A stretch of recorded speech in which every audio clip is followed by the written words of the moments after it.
Well, 6 months ago, European Club Rugby entered a new era under a new name and with new trophies at stake, but with the same old prestige. Well, this weekend, we will name 2 European champions between here at the Stoop and at Twickenham. Tonight, first up, it is between Gloucester and Edinburgh, and with the Scotsman, one of their own, Rory Lawson.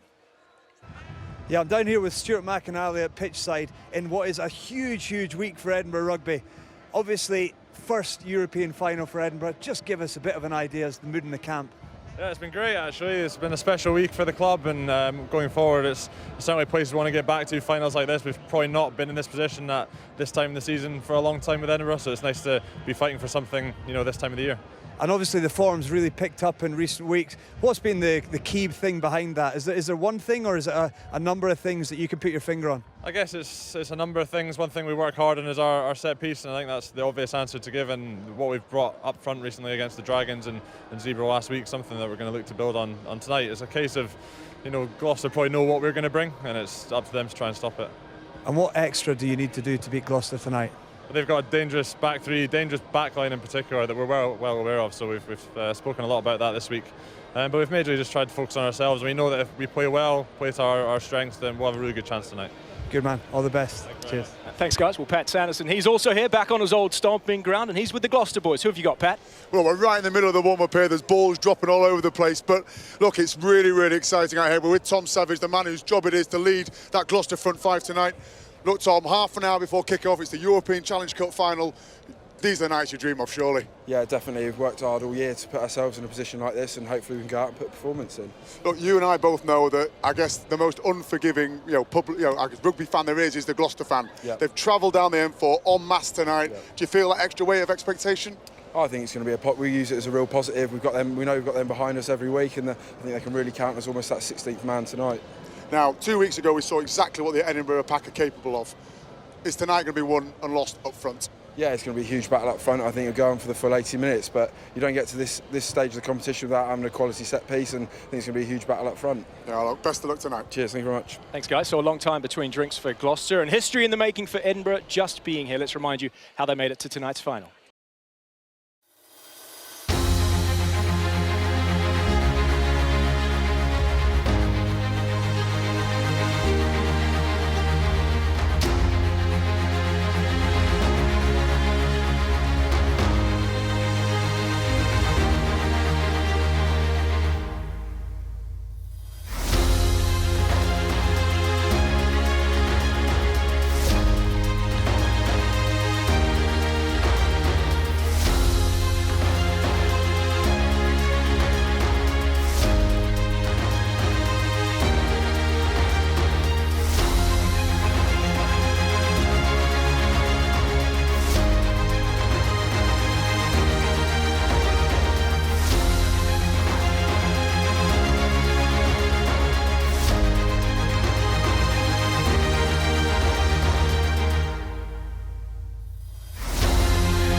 It's not quite the shed, Pat, but it's not that far off. Do you know what? I was stood under the post before next to Laurie Fisher, and literally they all started, Gloucester, Gloucester. And Laurie Fisher just turned around to me with a big smile on his face and went, it feels like home, doesn't it? It feels like home. And it really does. It's red and white everywhere. Absolutely. What about from the younger perspective of players who perhaps haven't been in a situation like this for both sides? I mean, this is a rare and unique opportunity, Rory.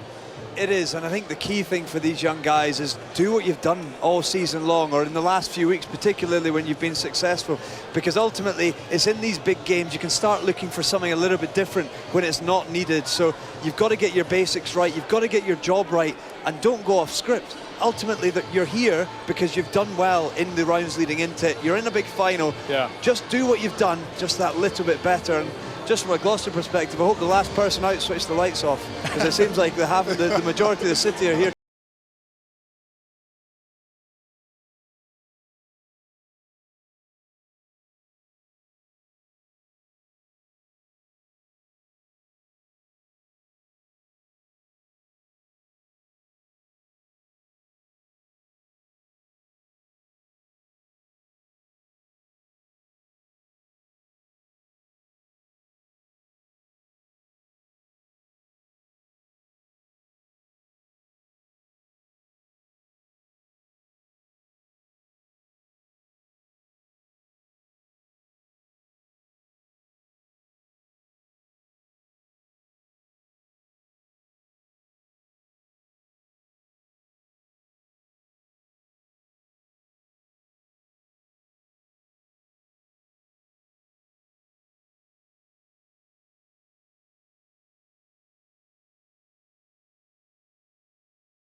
Well, across the road from the Twickenham Stoop at Big Brother, the All-French Champions Cup final will be staged tomorrow. It's also where England and Scotland have played out the Calcutta Cup since 1879. Here at Harlequins' home, we have a Club Calcutta, an Anglo-Scottish clash with a European trophy at stake. Gloucester looking to win the Challenge Cup for the second time, while Edinburgh tonight become the first Scottish club ever to appear in a European decider. To the Edinburgh team, the pack, the set piece has gone well in the last two games. Ex-Gloucester man Alistair Dickinson is the loose head, explosive W.P. Nell at tight head, and Lion Rossford at hooker. In the second row, Anton Bresler and Ben Toulouse have picked up the man of the match gongs in the last two games. In the back row, Cornell Dupre, not long back after a serious injury, starts at 8. Mike Coleman slides to the 6th shirt with Roddy Grant, the open side. At half-back, well, the build-up has been fueled with hyping the match-up between Sam Hidalgo-Klein and Greg Laidlaw. Phil Burley continues at 10. There's an Antipodean centre pairing of Sam Beard and Andreas Strauss, lashed together for the 8th time this season. To the back three, Tim Visser makes his 50th European appearance, Dougie Fife on the other wing, and Greg Tonks is back after a hamstring injury. Well, Gloucester said that their semi-final victory against Exeter was their first true 80-minute performance of the season.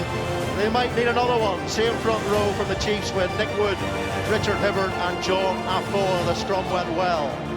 Must have been a tough selection call in the second row. Mariano Galarza was outstanding in the semi, but the experience of Tom Palmer preferred alongside the other Tom Savage, who was man of the match against the Chiefs.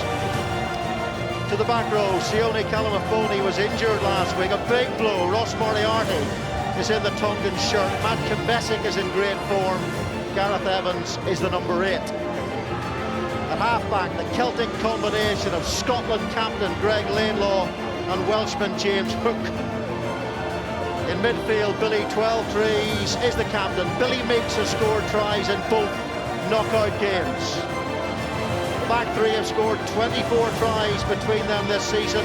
Henry Purdy and Johnny May are on the wings, with Charlie Sharples at full back. to the replacements, and for Edinburgh, the versatile hooker stroke flanker Stuart McAnally wears 16. For Gloucester, Mariano Gallarza is benched. Stevie McCall returns after injury. So it's Edinburgh without a major trophy in their history and appearing in their first ever European final against a Gloucester side trying to bridge a 9-year gap since they last won this trophy. An excitement and expectation emanating from both camps, to be honest. Styles different end of the spectrum.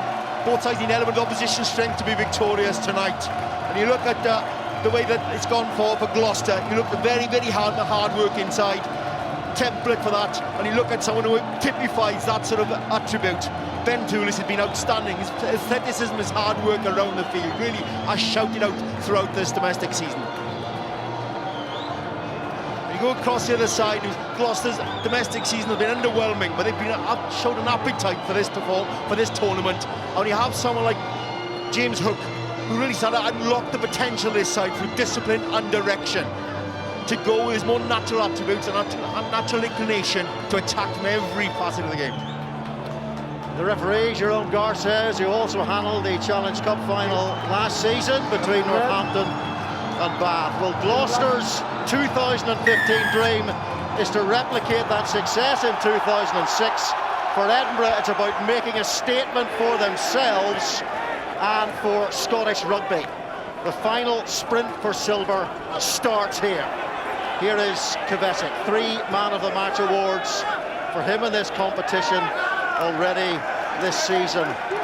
And already some good work from Edinburgh in defence. They really have to be muscular in that department tonight against this dangerous counter-attacking Gloucester side.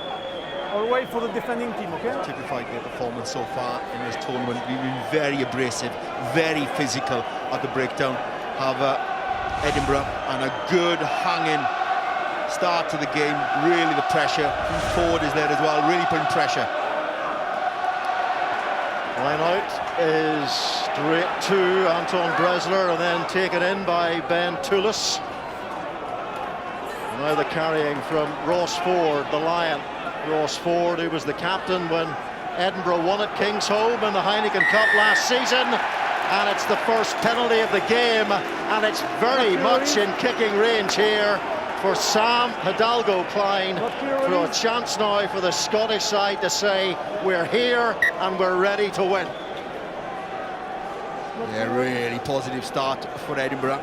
That was good work initially, but John O'Flynn put the tackle in, but he didn't release the ball carrier, not allowing time to place the ball back. And this is a relatively simple kick for Hidalgo-Klein. Some distance out, but well within his range. And he's such an exciting player.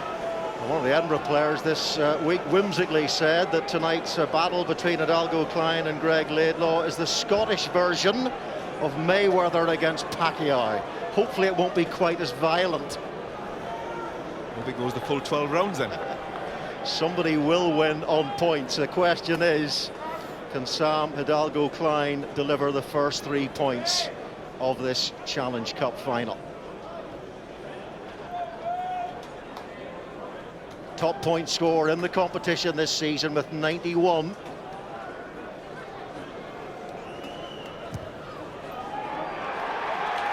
And the man who was born in Spain but now a Scottish international puts Edinburgh on the board. There's a great following has come from the north to support Edinburgh tonight. Yeah, good start for a very talented and confident young man. That's the start you want. 2 minutes, 2.5 minutes into a cup final. And go ahead, get your name on that scoreboard early. James Hook decides to go long, and here is Mike Coman. Now Hidalgo-Klein puts in a hanging box kick. In comes Charlie Sharples, and didn't quite get there, did he? Charlie Sharples, normally so good under balls like that, really committed to the high ball is Sharples. Now 12 trees, and here is Tom Palmer, who's played in a Challenge Cup final recently 4 years ago for Stade Francais against Harlequins. Now Tom Savage. Here is Greg Laidlaw to James Hook, a really good speed reader of opposition defences, as he showed in the quarter-final and the semi-final. Johnny May getting his hands on the ball in 12 crease. When he did that last week against Newcastle Falcons, he threw a couple of wild, bizarre passes to the invisible man. You do need composure in the moments. You can already see from Gloucester, they're looking to attack those wider channels. Got to get there, but to make sure you retain accuracy in your passing game as well when you try and do that. And that's wild.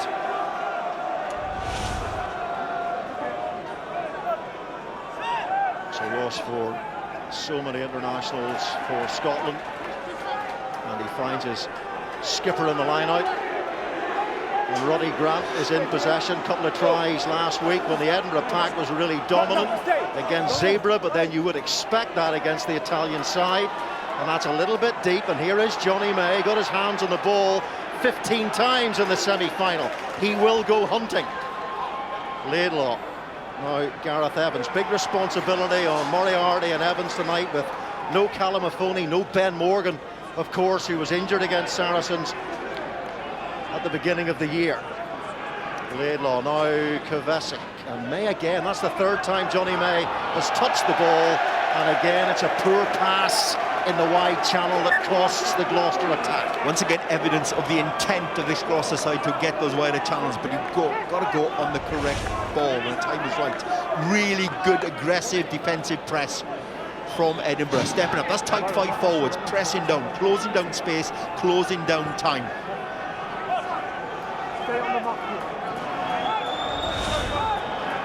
John Afoa, the All Black, was the man who couldn't collect the ball there. Ross Ford again. It goes to Anton Bresler. Good off the tail ball. Super to attack from. And here is Cornell Dupre. Just 50 minutes of rugby under his belt since he suffered that horrendous fracture dislocation against the Dragons in October. And here comes Charlie Sharples. You must not go loose to this Gloucester back three, because they will slice clean through you, as Charlie Sharples demonstrated there. Deciding on the kick, Edinburgh there. They might have chosen the option of the counter, but not to be. Here is 12 trees. Better pass this time. Now it's Ross Moriarty carrying.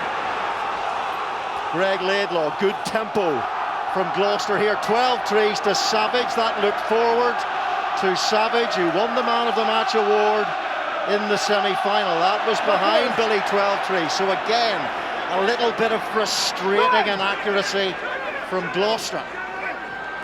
Now Nick Wood.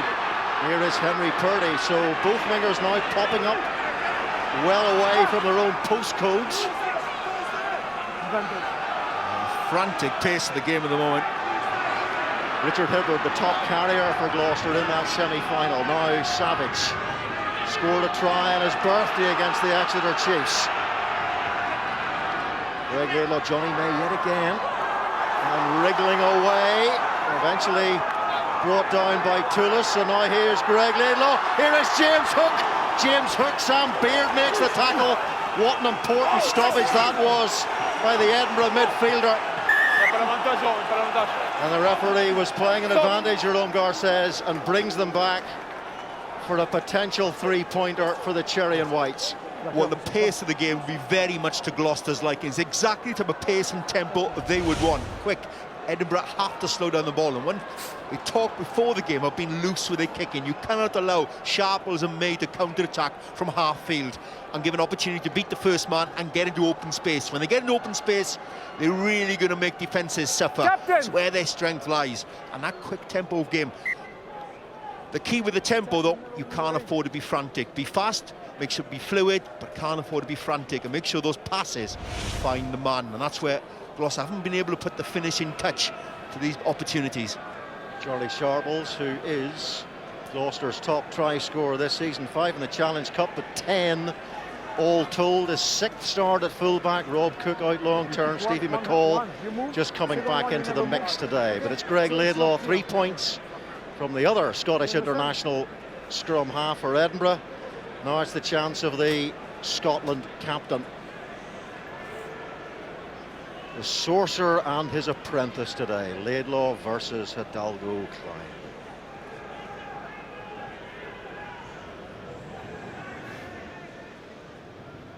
He was Alan Solomon's captain at Edinburgh. Played 139 times for Edinburgh, and now he hurts his old side. That was a lovely kick. Both those kicks really strong. They looked relatively easy, but there's a swirling wind out there. As we've seen from a couple of the high kicks, it will affect the kickers. With composure and accuracy from both the goal kickers, that's nicely done. Second top point scorer in the Challenge Cup, Greg Laidlaw. So both nines doing their bit for their clubs in this competition. This is Ross Moriarty. He really is an aggressive and dynamic ball carrier. Greg Laidlaw, and Moriarty showed that in the semi-final when he came on early in the 9th minute, in fact, in that game. Really impressive for those 71 minutes. There is James Hook dropping into the backfield, as Ryan Evans pointed out that he is inclined to do. Now Hibbard, 1-4 Celtic leagues with the Ospreys in his decade there, and Edinburgh are penalised, and it's a penalty to Gloucester. You prevent the good contest by red. A thin line you have to tread. You're conscious, you know, with the third set piece, which is the restart, conscious of making sure that a side can't get out, can't exit out of their 22 easily, so you put pressure at the breakdown to slow down the ball. There's always a thin line. 2006 was the year Gloucester won the European Challenge Cup, beating London Irish after extra time in this stadium. It's Ross Moriarty, no Callum Mahoney. Ross Moriarty is a strong start. He's carried a couple of times now. Those wider channels as well, but that bringing the ball back from a restart, so important you make those 4 or 5 hard yards after the initial hit. Really flat there was James Hook, and here is Johnny May. 12 threes on his shoulder, and 12 threes is in for Gloucester, and they are on message early doors here, are the Cherry and Whites, as they try to bridge that 9-year gap since that first victory in the Challenge Cup. Well, attack of first phase ball, no time for circumspection. You attack when you have an opportunity. They feel as if they've got the edge in pace and attacking threat. They get the ball in the hands of the guys who make the most things happen when they're in open field. Johnny May, electric, held his depth beautifully. The ball is held up nice, even to hit the line from depth. James Hook so good at that, taking the ball all the way to the defensive line and fed Johnny May into it and invited him to hit that hole. Well, I was talking earlier about the two wingers, Ryan, departing from their postcodes, and again Johnny May showed that there, popping up in the middle of the field. And timed the pass beautifully from 12 trees, and even Hidalgo Klein with his pace couldn't get back. Because the bust had been made, it's all about that initial bust, get beyond that first line of defence. First phase, such a good phase to attack from. Good quality line-up ball. Taken again by Moriarty, described this week by Mike Teague as a potential Gloucester dog of the future. No higher compliment than that from the great Mike Teague. The King's Home faithful will know what an honour it is to be described as a dog. Here is Laidlaw.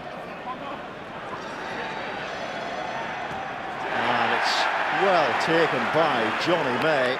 He's made a really good start to this game as the England international, dropped by Stuart Lancaster during the Six Nations, taken on by Matt Kvesic. Here is Gareth Evans, now James Hook and Billy 12-3's involved again. Here is Billy Meeks, Charlie Sharples, and they really are putting the ball through the hands here. Gloucester, you can see the intent rippling through the Cherry and Whites. Here's Moriarty once more. Laidlaw, James Hook, Richard Hibbard, and now it's Nick Wood, the front row, getting involved. Here is Palmer for 12 threes, but that was forward. But my heavens, they are moving the ball rapidly.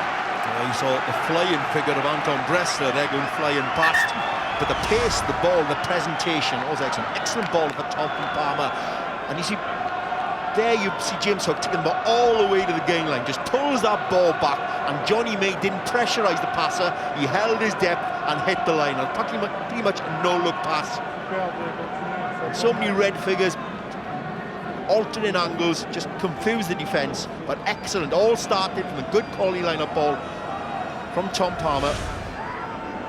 And the pace of it, the ball presentation from the breakdown, also really quick. I'm not allowing them to hit the wider channel. Well, remarkably, 13 minutes gone. It just shows you much ball and play time there has been. This is the first scrummage, and in the semi-final, well, Nick Wood had a really good evening against the much vaunted Thomas Francis. So it'll be fascinating to see how this set piece goes. Edinburgh have scrummaged really well in the last two games, in particular against Zebra and in the semi-final against the Dragons, when they were accelerating over the Dragons almost. They nearly sprinted through them at times. Edinburgh tied 5 being a big part of the success in this competition. Our front row, Dickinson, Ford and Nell have been in excellent form, particularly when you think back to London Irish, really strong as well as the Dragons game. But Hibbert and Afoa, also immensely strong scrummagers. Dickinson and Afoa, that's a meaty encounter. Plenty of meat behind them as well, in the form of Tom Palmer in particular.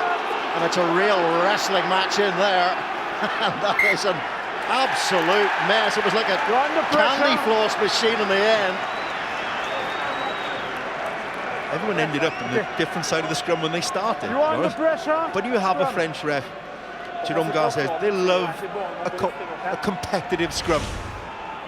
And allow it to get to its conclusion, whatever shape and form that takes. It was a whirlpool scrummage, that one. Keep working here. You come out of that feeling dizzy. You'd need a Stuger on after that scrum. Every time you go in a scrum, your pupils are practically squeezed out of your brain anyway. So let's see if this scrum settles down. There's a lot of force going through those bodies in there, and of course both sides absolutely determined to gain the ascendancy in this set piece because they know the importance of it. And there's so much talk about it also in the build-up to this game.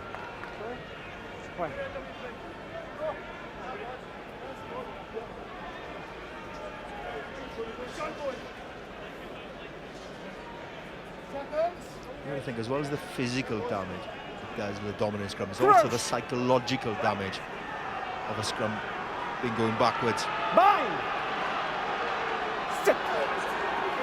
Edinburgh in particular know this is an area they cannot afford to be dominated in. And they've won the first penalty at the scrum.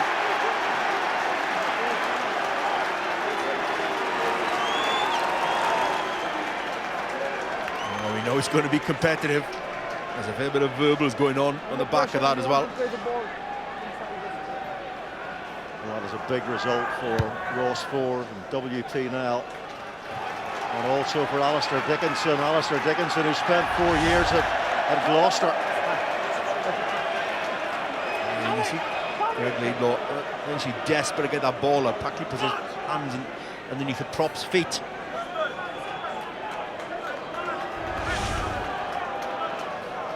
Edinburgh have already won silverware this season. They lifted the Intercity 1872 Cup at the start of the year. The unofficial Scottish championship between themselves and Glasgow. But this, obviously, a much bigger pot if they can win it. Here is Strauss. His 21st start in that 12 shirt this season. He's been a virtual ever-present now. Toulouse carries. Sam Hidalgo-Klein. Phil Burley just challenging that Gloucester defence there. 16 carries for him in the semi-final against the Dragons. He certainly isn't just a kicking out half, that's for sure. He likes to run with the ball. Hibbert is on the floor and in possession for Gloucester. And again, it's Matt Kavesi who's at first receiver. It's interesting. It's the second time he's been there. And now 12 trees, launches long downfield. Back there is Greg Tonks, who's been switching twixt 15 and 10 this season. Missed the last 2 games. Back in the side after his hamstring issues. So all left-footed kickers want to be put in that corner. You've got to swivel back on the other leg to try and get that ball away. But turnover ball, Edinburgh cannot afford to get turned over at the breakdown. They were starting to get through the phases and starting to make good yardage, using the big power carriers up front. Can't afford to turn it. Mr. Hibbert, who started the third Lions test in Australia a couple of years back. Words there from John Afoa, the World Cup winner who appeared in a Heineken Cup final for Ulster. losing finalist there, and here is Hibbard, and that's a good line. It's taken by Tom Palmer. Now Gareth Evans smashing into Roddy Grant. And now it's Moriarty. He knows what he has to do today, Moriarty. He is the man, or one of the men, who's got to make some inroads into enemy lines.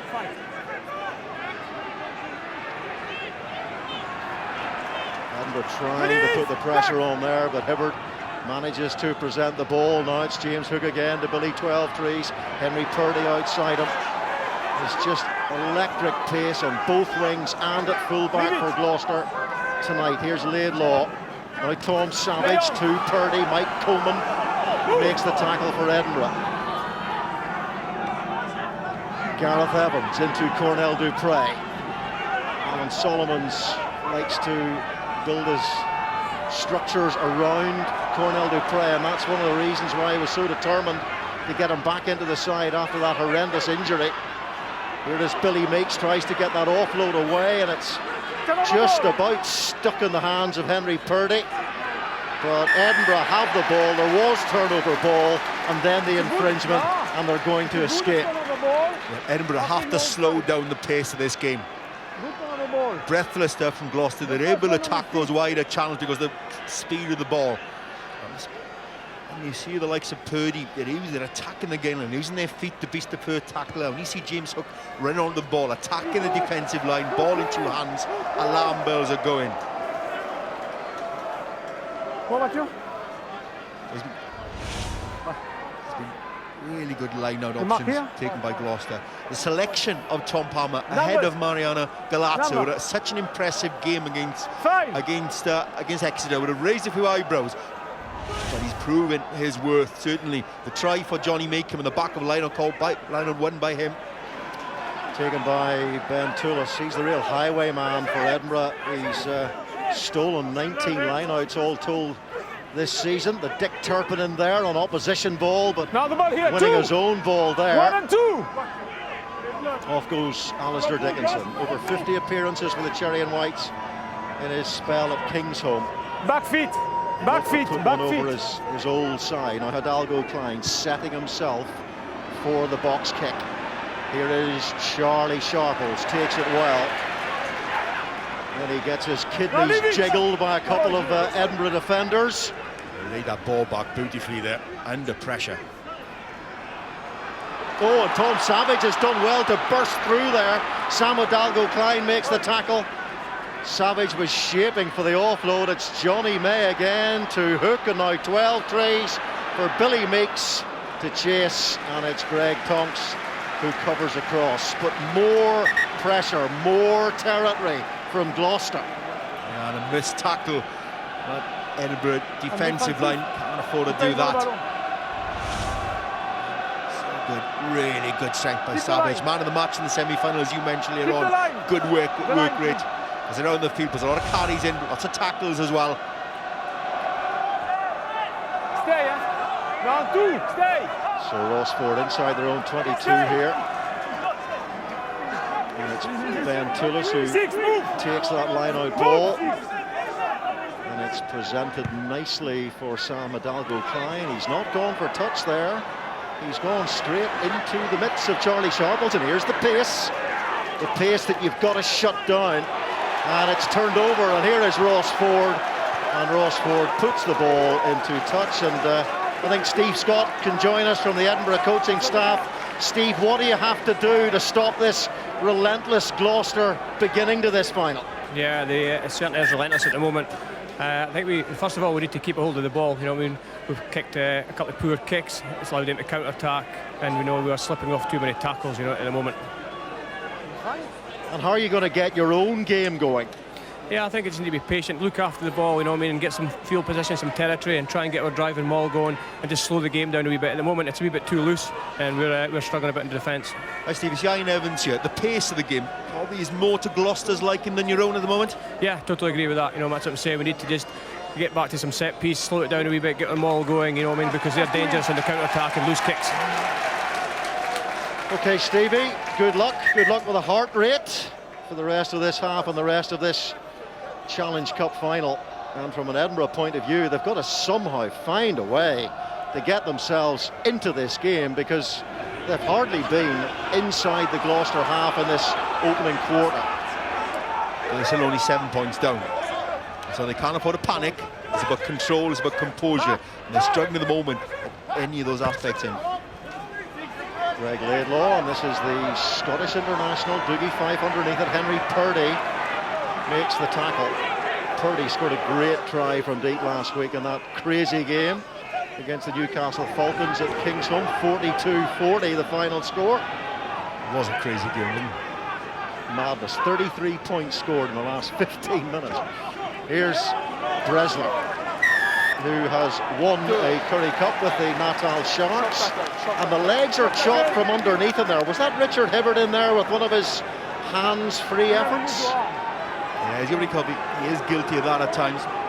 Forgetting to wrap his arm. You have to wrap your arms around. Can't hit purely with his shoulder. Penalty number 4 conceded by Gloucester so far. He sometimes gets away with this, Hibbert, but not on that occasion. Jerome Garces, very, very sharp. Well, he did try to get the left arm around, but when you're that low to the ground, so little time. Well, he's a real groundhog in those situations, and he knows to the turf. He truffles in, does Hibbert, and he's got the ball again. Here is James Hook, and it's Matt Kovacic in the midfield. Billy 12 trees. Get hold of that ball. He was a tail gunner. Leonard. Greg Laidlaw with a little half break, but they've given the ball away. Here's Sam Baird. Can they counter-attack now?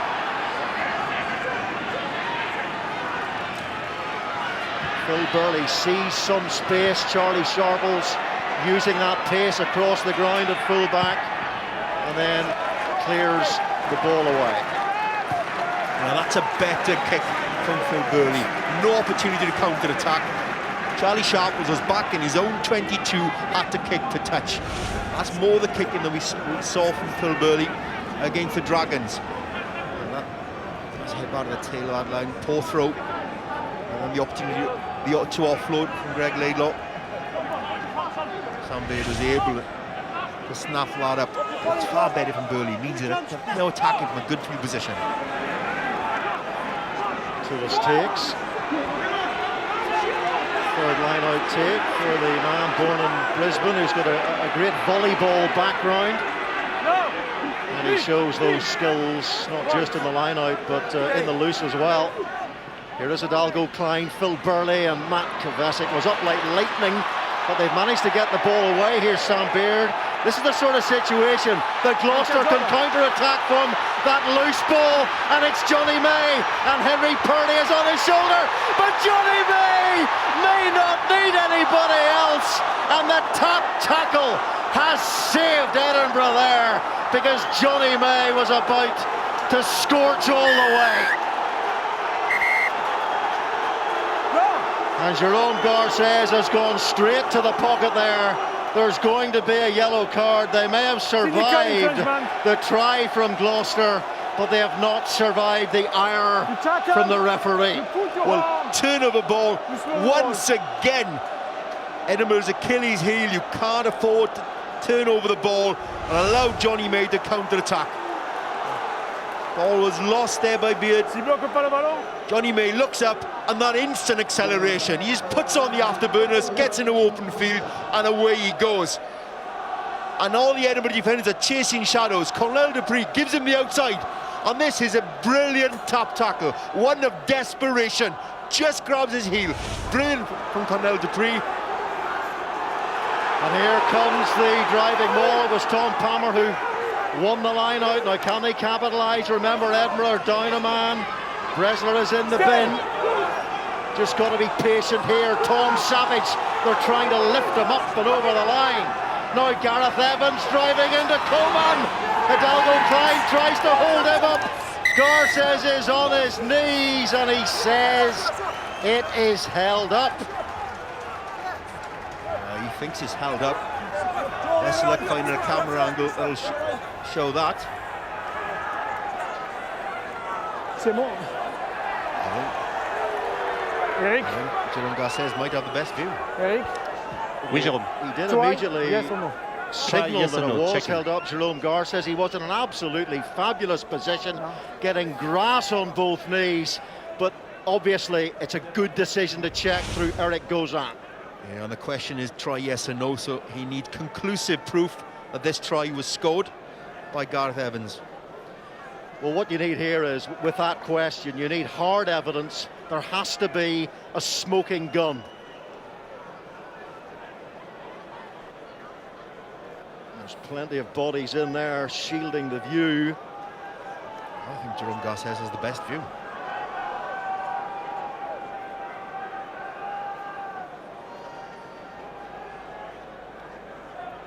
WT Nell does well to get in there. There's a shoulder on the ground. Is that Gareth Evans' shoulder just twisted slightly away from the turf?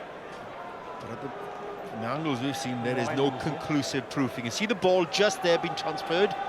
And if the question had been the other question, any reason why I cannot, he might have been able to award it. Do you know what we need here? A subterranean camera, something underneath. And that's the question, what does lie beneath there? And that's the decision that Gozan has to make. But he needs to see the ball hitting the ground. Sharon, I have a decision. Yes. Scrum 5. Red. No smoking gun. Probably the right decision, the angles that we saw. There's no proof that try had ball had been grounded and a try been scored. But still the pressure on a pack, one man down, 5 yards from the try line. And it looks as if Dougie Fife's going to go on the blind side. Keep the gap. Keep the gap. Go 7. Let's go. Always change his mind. It's now 8 against 7. Sit. Little feeds. Can they get the traction engaged here? The Gloucester scrummage, they can. It's Gareth Evans who is controlling. Here comes the penalty from Garces. How much patience will he have? Can Edinburgh resist the power of the cherry and white pack here? Decision for another scrum. You see all the players now going to the system referees, giving their viewpoint. Yeah, and after you walk around.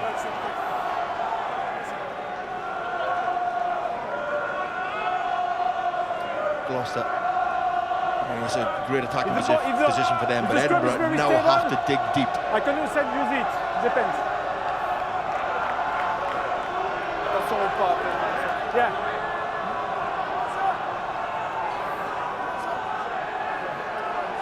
Could potentially be a seminal moment in this final if Gloucester can really dominate this set piece and glean a try from it.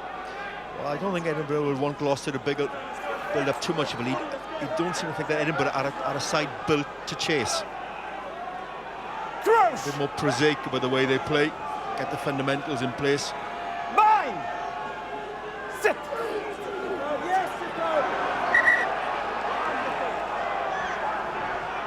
Remember, one penalty already conceded, close to their own line by 7-man pack Edinburgh. Keep the heat, okay? Let's just stay here. Just behind the pack in the scrum, Henry Purdy standing between James Hook and Billy 12-3, so there might be an option out there potentially.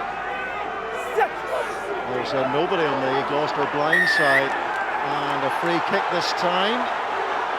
So let's see how patient Gloucester are here. There's always that Danny Kerr-esque temptation to have a tap and go, but Greg Laidlaw, all that experience, a lot of experience all through this Gloucester pack, deciding no, we'll settle down, we'll go for the scrum again. You do need leadership in moments like this. You need that composure for both sides here.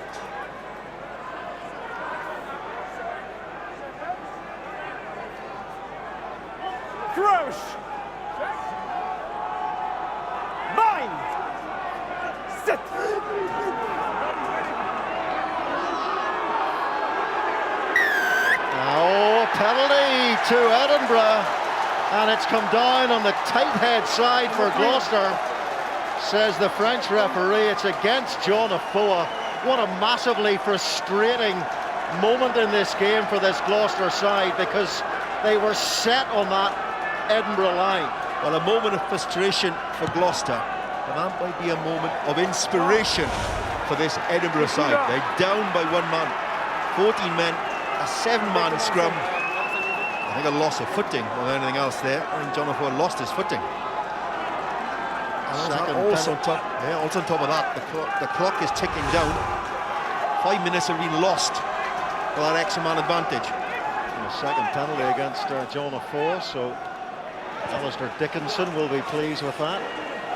Former Gloucester loosehead. Here's the drive. Remember, the maul has gone really well for Edinburgh in recent weeks. But against Zebra and the Dragons, it didn't go so well against Munster when their pack was given a really hard time at Murrayfield. So can they be as dominant against a better pack? And Gloucester are definitely in that category. And Munsters are the masters of the ball. Laidlaw, Johnny May, little soft, gentle pass inside to Tom Savage. Featherlight passing from Johnny May, and nothing featherlight about the way Matt Kovacic plays his rugby, and he took the ball in there. Laidlaw. Cornell Dupre is back there. Johnny May makes the tackle. Here is Greg Tonks. Kind of clear out quickly there, being energetic at the breakdown to present the ball for the scrum half. Where is it? There it is. Sam Hidalgo Klein has found the treasure. Here's Coleman.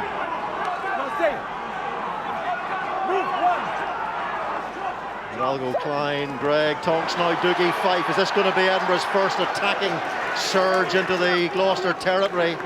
They've hardly threatened this Gloucester defence so far. Ross Ford. Hidalgo Klein to Tonks, and now Dougie Fife. John Afoa makes the tackle. Gareth Evans tries to get over the ball, and now Hidalgo Klein to WP. Now Roddy Grant is hit really hard there by Nick Wood. Now Phil Burley. Billy Meeks had come up quickly in defence there. Here's the step by Sam Beard inside to Mike Coman. This is more like it from Edinburgh. Andreas Strauss to Baird again. So Sam Baird, not for the first time in this half, he's been the player to make a few inroads into this Gloucester defensive line. Just creating a couple of fractures. Tim Visser, he can fracture the best defences in the world. Now Greg Tonks, now Burley once more stepping through. Gloucester dropping off tackles there. They cannot afford to do that. Here is Toulis, and remember they're down to 14 men or Edinburgh. Bresler on the yellow card. Referee's playing an advantage. Hidalgo Klein, and he whips the ball miles away from anybody in a black shirt. But remember, they do have the advantage to their advantage. Yeah, penalty, lazy defenders. Edinburgh will enjoy a period with the ball in possession, going through multiple phases because they've had to make so many tackles. And again, going through phases will give them a bit of confidence that actually they can take the game to Gloucester as well. Make Gloucester, force them to make tackles, because Edinburgh making most of the tackles in the game. But they will enjoy a period in possession in Gloucester's half of the field. Well, the end result probably isn't what they wanted. They looked to it, they would have wanted to score a try, but there's an opportunity now to move the scoreboard back to 4 points, considering how Gloucester have dominated the game. Back to a 4-point gap. I think Edinburgh would probably take that. And Edinburgh could come out of this yellow card phase with a victory, a little mini victory in that window of 10 minutes, because Gloucester failing to capitalise from that scrum on the Edinburgh line. And how important might that tap tackle by Cornell Dupree be? Now, potentially would have been 7 points.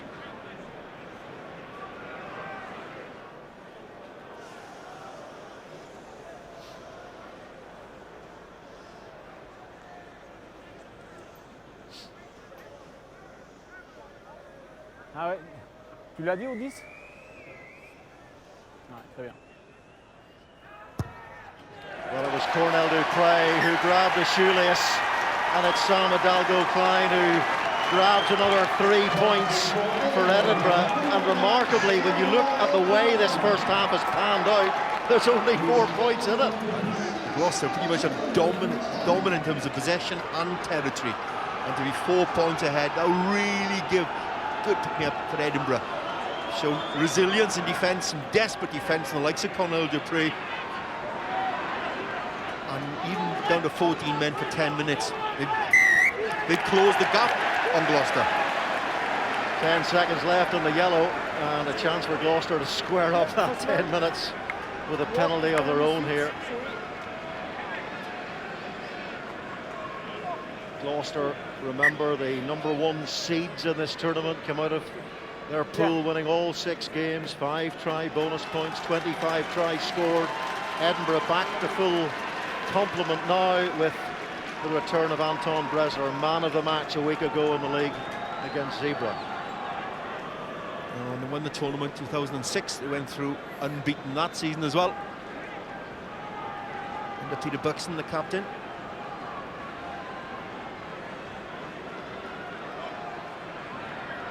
Well, Gloucester legends Andy Hazel, James Simpson, Daniel played in that final in 2006. Will these men become Gloucester legends tonight with a victory here? Greg Laidlaw, like the Edinburgh #9, continues his 100% kicking success. So a little mini battle is all square. I think they need to respond to Edinburgh getting that penalty after resisting for so long under the cosh. Edinburgh did spectacularly well to close that gap, but Gloucester needed to respond, and they certainly have. Greg Tonks with the restart. It's Tom Palmer who takes. 36 years of age now is Tom Palmer. Jeremy Thrush is arriving next season, the Hurricane, the All Black. And there's been a knock forward there. They're going to have quite some stock of second row forwards next season for Gloucester. They're well blessed in that department. James Hudson, Elliot Stook, not even involved tonight. Galata, who was so impressive in his Exeter, brings presence, as Thrush will do as well. And that tight 5, and you think you've got a Fowen Hibbert in front, that's going to be a fairly substantial tight 5. I wouldn't have liked to have been the man who had to tell Mariano Galarza that he was dropped for the final. 6 foot 8 inch, 19 stone Puma. Not a job I'd like to undertake. He did play so well against the Chiefs. Had an excellent rugby championship to boot for Argentina. Both team close the gap, okay? Keep a space between you and you. Okay, don't move. Yeah?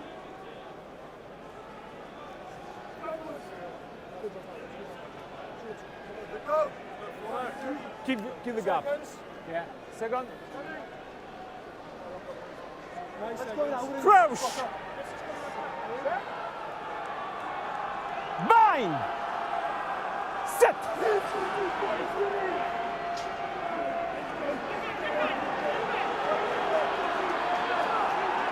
Oh, another scrum penalty for Edinburgh here, and you know, as I said earlier in the game, this is an area where Edinburgh knew they really had to set themselves and dominate this Gloucester side, and that's their 3rd scrum penalty of the first half. And the added weight of Anton Bresler on the field really means to that pack. What a tackle. That's Johnny May going to the outside, flying in the outside, and Cornell Dupre shows him the outside, gets it on. That's desperation.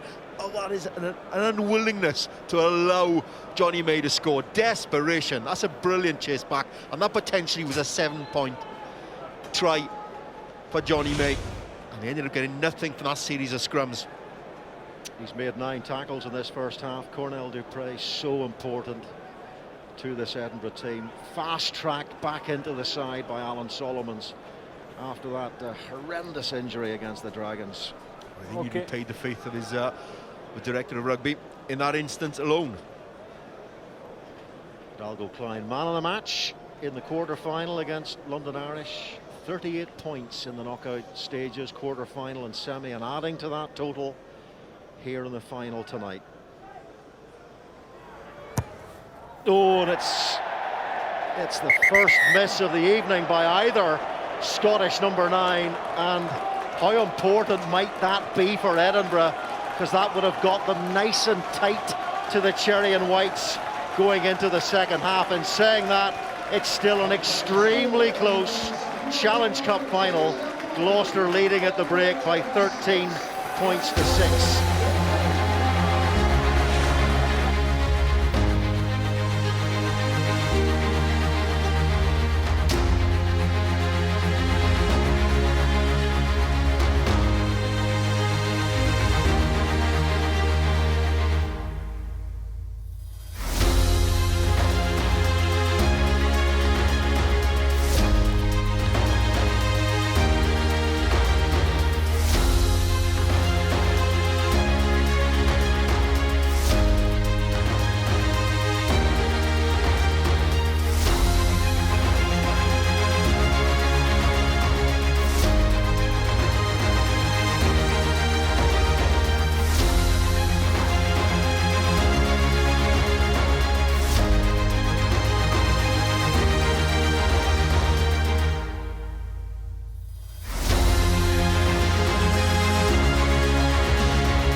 Alan Solomon's centre, bottom of your screen there in the Edinburgh changing room, feels very proud of his side, and rightly so, feels that his side are very much in this competition.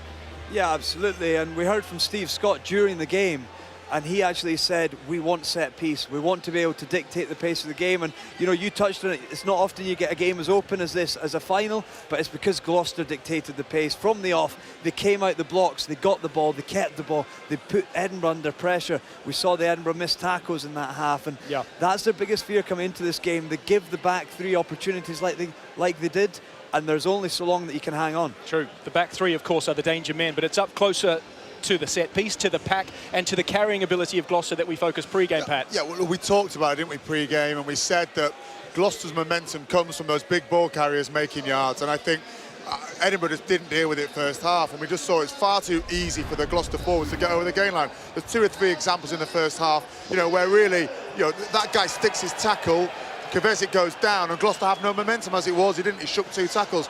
And another great example here, Savage, just big handoff, puts him on, I think 5-10 metres over the gain line, and they get that momentum. Now, when you couple that with what they have behind the pack, and what we saw Hook do late on off the back of that momentum, it was really impressive. Okay. And it's the combination of the two that just make Gloucester so hard to stop. It's cause and effect, and Pat, you're going to lead us through into absolutely right, this. and I think that we see 2 great examples of what Hook does when he's got momentum.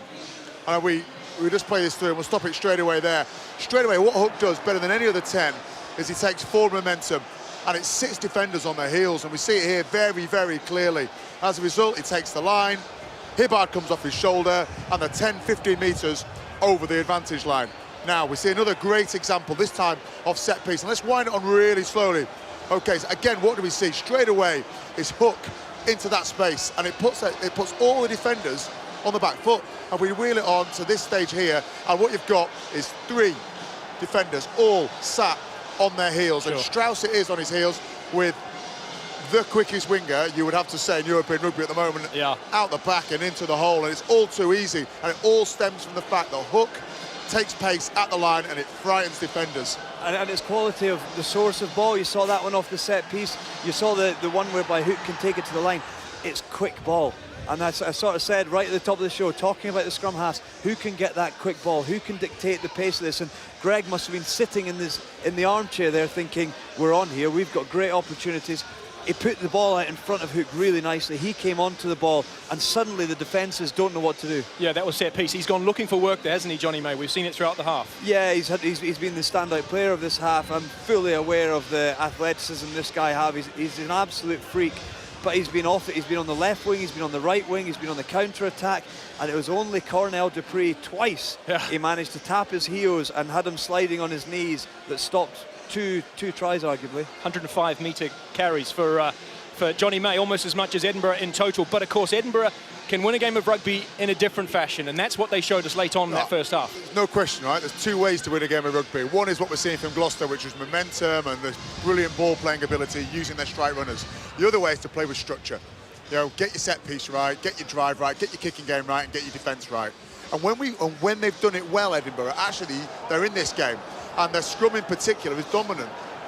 Yeah, but I mean, ultimately for me, the biggest error for Gloucester in this half was obviously that yellow card moment. They spent 4 minutes on the scrum. This was the outcome here.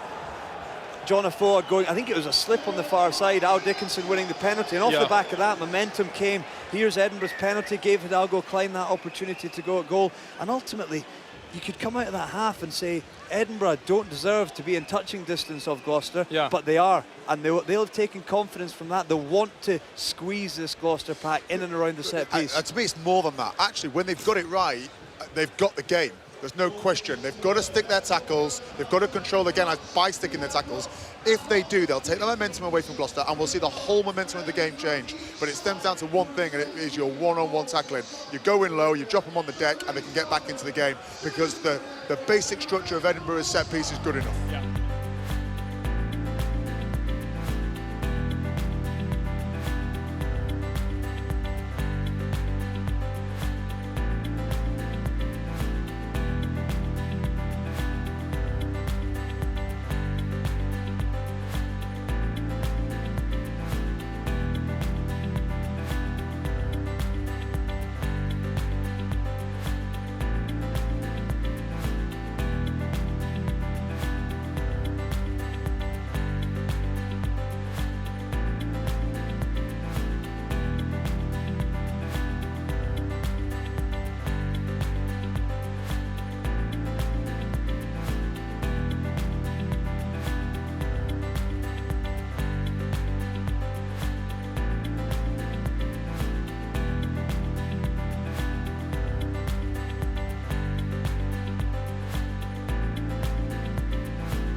make sure he takes plenty in the second half. Well, the King's Home management were particularly happy with the 80-minute nature of the Gloucester display against the Exeter Chiefs in the semi-final. But patchy beginnings to the second half have pockmarked the cherry and white season. They need to be wholesome in the second 40 minutes. 338 metres made in that first half. They need a second half performance that will guarantee them winners' medals. But what do Edinburgh have to offer? What must they offer to challenge Gloucester? Ball retention is key. Work hard in the set piece, as the guys were talking about in the studio, and plenty more. That character they showed in defence in particular. Well, they've been showing plenty of spirit during the day, all afternoon. There's been a London Scottish fan zone at the Athletic Ground just down the road from here at the Twickenham Stoop. London Scottish are playing in a championship semi-final tomorrow at home, so quite a lot of their supporters have come along tonight to support Edinburgh here. That bouncing a little bit in no man's land. It's snaffled up by Greg Laidlaw. Johnny May played scrum half quite a few times in the semi-final against the Chiefs. He certainly created an impact in that first half. Here goes Hibbard, big carrier for Gloucester, and that's wise, inclined to get away from the first offender, or more accurately, trample over the first offender, as he did in that case with Roddy Grant. And they won a penalty, helped on their way to that penalty by Hibbard. Very physical, robust start by Hibbard. We go back to that 80-minute performance you touched on against Exeter. That intensity was very evident in that performance. They have to do that when they retain that sort of willingness to really bring that intense game, a very physical game, create great opportunities for themselves, and that's just shrugging away would-be defenders. Good leg drive as well.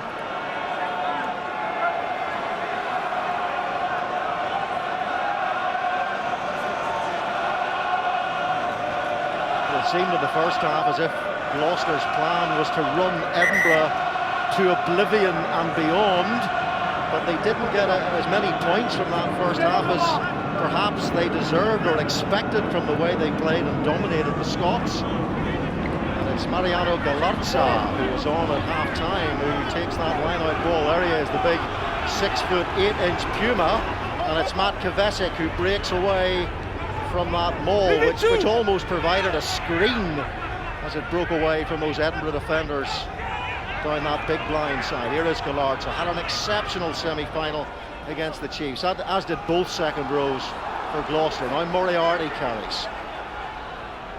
Here is Greg Laidlaw to John Afoa, rumbling into Ross Ford, and Cornell Dupre makes another tackle, adding to the count. Laidlaw just, and I'm not quite sure Gareth Evans was expecting that little mini switch. Well, expecting it or not, he should have taken it. Got to be aware, particularly with a variety of passes, much as Adalgo Klein does for Edinburgh, the variety of passing skills that Laidlaw has at 9. Expect that inside pop now and again, the scissors, the short pop, the wider pass as well. He's going to bring the full repertoire, as you would expect a quality player. So Gareth Evans should have expected a pass there. No Ben Morgan, remember. Good news is he had a pin removed from the leg he broke against Saracens in January. Ben Morgan has a plate and 9 screws in there. A lot of scaffolding on that leg, but hopefully he will be back in time for the World Cup. That'll work really hard to get our fitness levels back. That sort of layoff.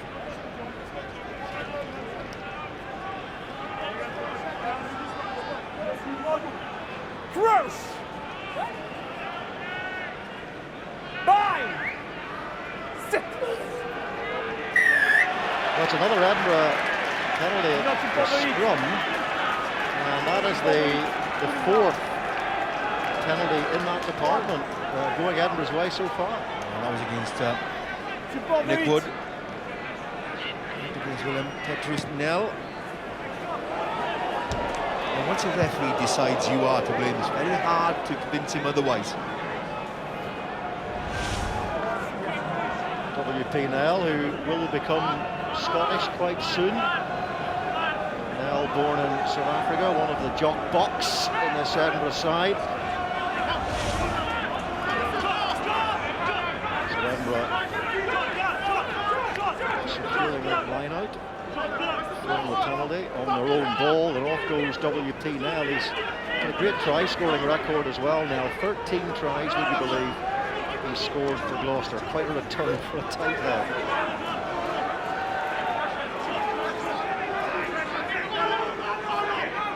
They'll be happy with the pace at the start of the second half. Johnny May just turned on his heels there and dropped back to cover this ball, and then he took it brilliantly. So that was good vision by Johnny May. He read that situation exceptionally well, and here's Laidlaw to hook. And now Billy 12 trees, the score of the only try of this game so far. Charlie Sharples, one of those pacey, arcing runs from fullback from him. Now Laidlaw, it's Galarza, carried really well in that semi-final. And Roddy Grant tries to hold him up. Now Laidlaw, 12 trees. They're a man down here. Charlie Sharples is struggling. As the ball rolls away into touch, and Sharples is still down. A very important counter-attacking weapon for this Gloucester team. And the kick return has been a big part of Gloucester's game this evening. It's a high-hanging kick. When you look at Johnny May, he's well aware, runs onto that, when you see a kicker, run onto the ball, eyes on the ball, even under pressure. A little protection from Greg Laidlaw as well, just allowed him an opportunity then, with quick ball, recycled, attack that wider angle. You see that arc that Charlie Sharples is desperate to get around. Dougie Fife makes a good tackle in the end, but he gets that wider channel. And alarm bells tend to be going. We have a pace man who is able to turn the corner, as we've seen from Johnny May and Charlie Sharples throughout this game. Defences start panicking. It's like Lewis Hamilton there, wasn't he? Just going round a bend, fully in control. The chicane. All the wheels on the ground. Toulis wheels well off the ground there to take that line-out ball. And how exceptional has he been all season long in the line-out for Edinburgh. Here is Hidalgo Klein, and Charlie Sharples restored is underneath it, takes it well. He does deal with the high ball in an exceptionally professional manner. James Hook, Billy Meeks. Haven't seen too much of Meeks, who was a prominent force in the knockout games against Connacht and the Chiefs. Now Gareth Evans, and here's Kvesic. Tom Savage. Roddy Grant makes the tackle on Savage. And off goes Greg Laidlaw with that testing box kick, and it bounces for Gareth Evans.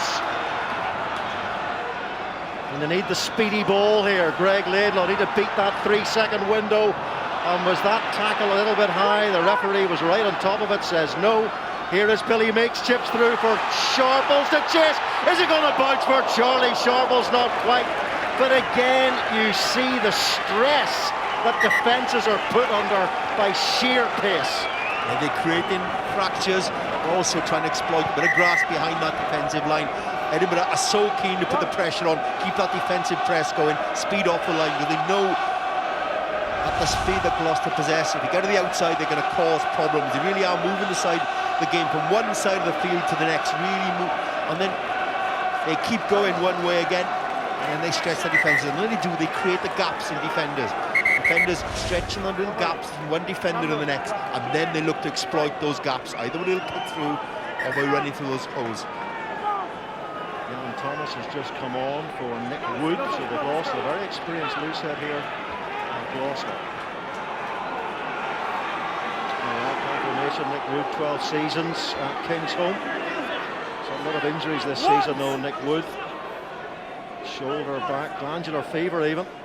And Jan Thomas on. Dan Murphy might have been the replacement loosehead, but he was knocked out last week playing against the Falcons, and Hidalgo Klein clears for Edinburgh.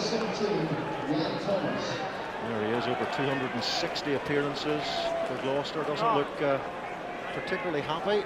The Gloucester scrummies being penalised quite heavily tonight. Absorbing start to this second half. Either side willing to take a step back. It's to that scoreline. It's still only 7 points difference. Back to Vasek.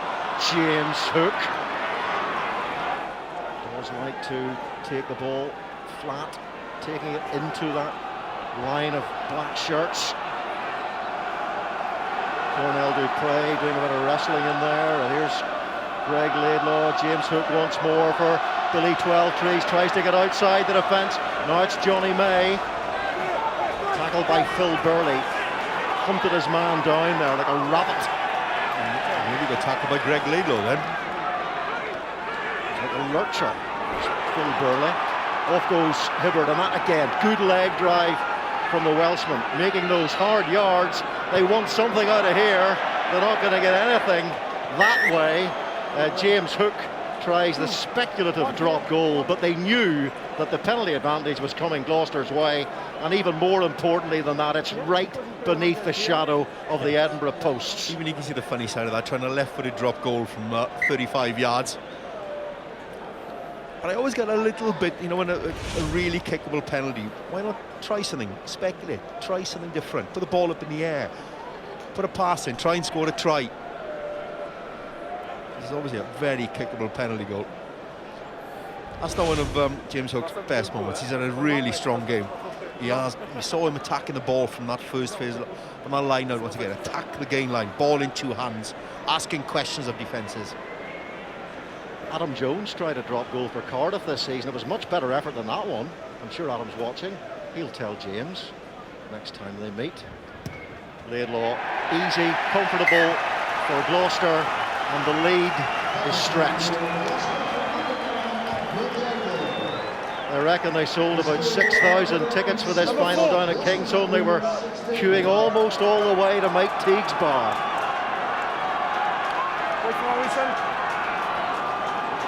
The big screen is probably up in Mike Teague's bar tonight. Well, they've got a 200-inch screen, would you believe, up in Cowgate for the Edinburgh fans to watch, and the Edinburgh fans will not be amused with that restart, the sort of frustrating error that just drags the momentum out of your effort in the game. It's not what Edinburgh would have wanted, obviously. They're trying, the pack in particular are having to dig really deep at the moment. We're trying to reward them by putting them in a decent field position. And now this is a terrific attacking position now for Gloucester if they can get a stable scrum. This has not been easy for them because the pressure has been exerted by the Edinburgh scrum. They haven't managed to create a true try-scoring opportunity so far in this game, Edinburgh.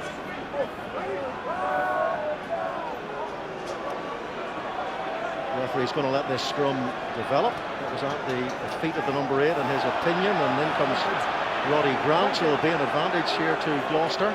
Let's see what they can make of this. Here's James Hook. Again, look at Johnny May.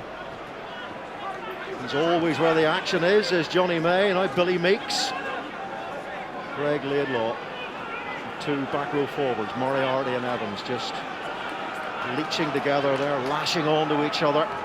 Billy 12 Trees, a lot of time is spent in the 10 shirt in his career, Billy 12 Trees. That's what he was there. And Johnny May once more.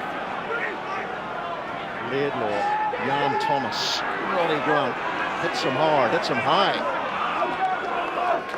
Around the chest area, and Gloucester are just beginning to squeeze the life out of this Edinburgh side. Here's another kickable penalty. The Lions share the possession once again in the second half. It's mirrored the first half. And Edinburgh have no hold on. They showed great character and resilience in holding on. But the pressure really has, as you rightly said, Robert, been exerted. And also you see James Hook trying to orchestrate things in that back line, altering where he is at first or second receiver, attacking the slightly wider channels. When he does go in as that second receiver, he has that ability, carrying the ball in two hands, putting doubt in defenders' minds constantly. When you have strike runners like Sharples, like May, like Purdy playing off him, as you see Ross Moriarty.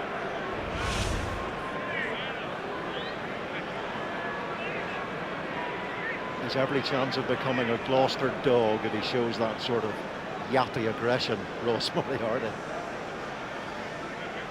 There you are. The green tracks tell you all you need to know about the success rate tonight of Greg Laidlaw, and he slides another stiletto beneath the ribs of this Edinburgh side. And that gap has been opened up. And that scoreboard is ticking over every time you get there for another 3 points. And that puts more pressure on Edinburgh. Edinburgh have to respond. They need to score next. Landed 4 from 6 against Harlequins here a few weeks ago in windy conditions, so it's been successful off the tee. Oh, again from Phil Burley, and that is a horror. That is a personal shocker for the Edinburgh half. The wind is swirling a bit. You told me that they didn't turn up for a captain's run. Kickers not turning up for a captain's run, potentially. Not quite sure that's the case, but if he didn't, you need to get used to how the elements affect the kick, and that's a big kick, and that's not that's an unhappy man.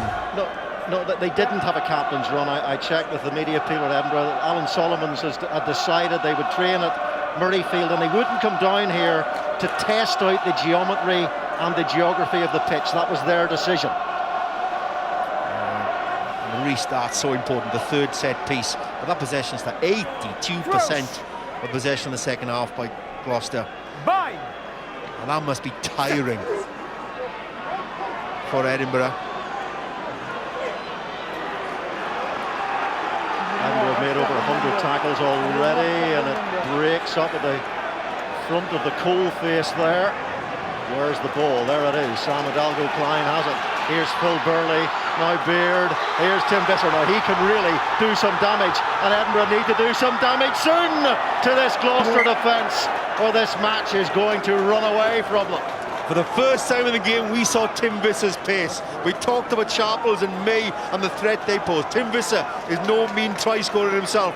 Doesn't get a hand on the ball that often at the moment, with a more pragmatic style that Edinburgh have at the moment, but he always is a threat. The first time he's touched the ball in this game. Tim Visser is off to Harlequins next season, so he will grace the stoop from September. Check for a full play on the previous track. Okay, you want to check a full play here? Midfield? I think we may be having a look at some potential foul play. The and TMO Jerome asked me, Garces you want to has check gone to the something, TMO. no, something here, in the ruck. In the ruck. Yeah. Now they got to find it.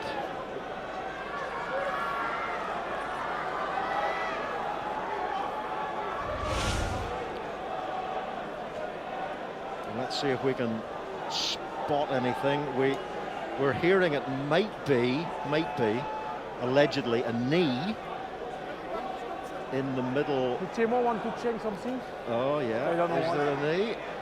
What? Is there a knee from Ross Moriarty there? I think it's maybe worth another look, is it? Jerome, I have a decision. Yeah. May have a decision Number on 6, red, kneeing on the opponent. Okay.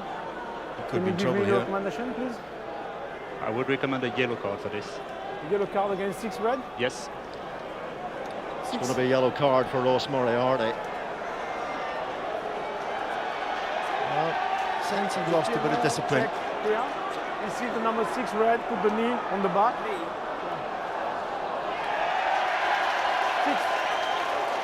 He looks a bit bemused, Ross Moriarty, but with a 19 points to 6 lead, it's at times like this that you really need to hold your discipline tight. So important. And he lost a little bit of a discipline. We saw him a little bit of the verbals, and that's a knee. Well, Pascal No doubt about Pape, it. yeah, Pascal Pape did something not dissimilar to Jamie Hazlett in the Six Nations. And that's no accident. That was deliberate on Fraser McKenzie, and that's silly. There's no need for it. And that possibly now is a window of opportunity for Edinburgh to close that gap. And Gloucester really were building a substantial lead. Well, they might just have opened a little bit of a cat flap here for Edinburgh, but the question is, can they scurry through it? They need to respond here, Edinburgh. This is their chance. This is their 10 minutes. Ross Ford, Fraser McKenzie at the tail, the man who spent a spell on loan at Glasgow earlier in the season, now delivering for Edinburgh with that line-out ball. Now here's the maul that has been so successful and so powerful in recent games. Can it click now? Hidalgo Klein takes the ball. Here is Phil Burley. Burley goes through and is tackled by Johnny May. Hidalgo Klein. Fraser McKenzie took a good line there, good angle. And Hidalgo Klein shaping to go on the blind side, but pushes the ball out to Alistair Dickinson.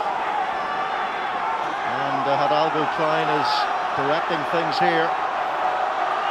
But it's really slow ball for Edinburgh. They're standing over it, they're looking at it. Here's Ross Ford. And it's Kvesic who, I think it's Kvesic, trying to get in over the ball there. And has he done enough to turn it over? No, it's a penalty coming the other way. And 10th penalty conceded in the game by Gloucester, and it's Kvesic who is penalised there. So what do they do now with the extra man? They kicked the touching out of they have a good driving line out. This is exactly what they're going to do. They're very effective driving line out. Went with the blindside flanker off the field. But Gloucester weren't able to capitalise with that extra man in our first half. Can Edinburgh do that now and really bring some life back into their second half? Kvesic battling there. Off his feet.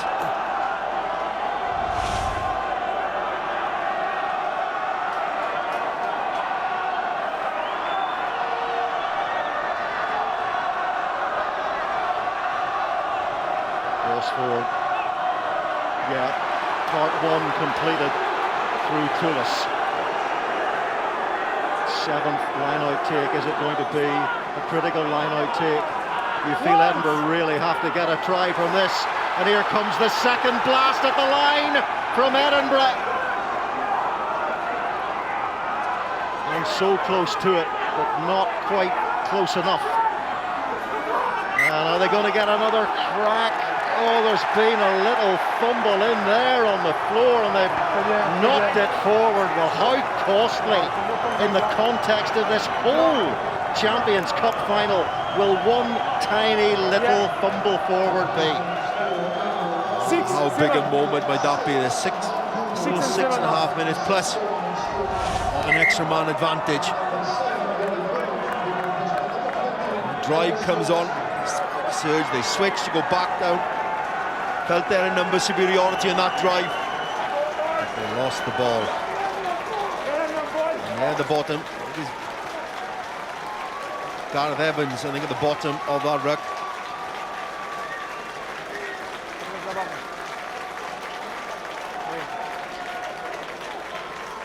Remember, still 6.5 minutes to go on the yellow card. Ross Moriarty in the bin.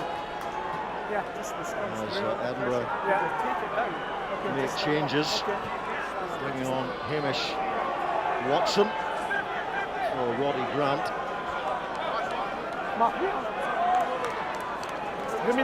Stuart McAnally is on as well there, who's been very versatile this season, has played in the front row, in the middle of the front row, and also on the blind side. We saw Edinburgh in the first half make a try-line stand and a huge amount of pressure. Gloucester need to do exactly the same thing now. Dig deep. Well, Edinburgh decided not to put Dougie Fife in the scrum, kept him out. 12 trees has gone on the open side.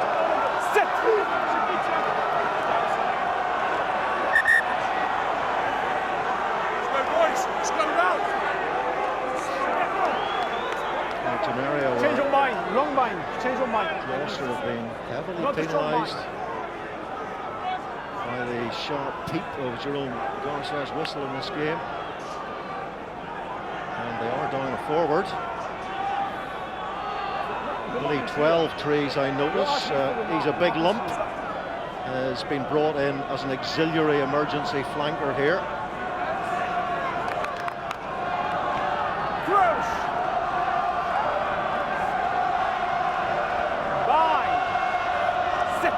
Needs to get a bit of squeeze on the rump of his loose head here, Billy Twelvetrees. Doesn't have to, because they've won the penalty almost straight after engagement. And now they get a chance to clear their lines, and Edinburgh not taking advantage so far of this Ross Moriarty yellow card. This is Alistair Dickinson this time, being penalised for exactly the same offence as Nick Wood in the first half. He said Prop being penalised.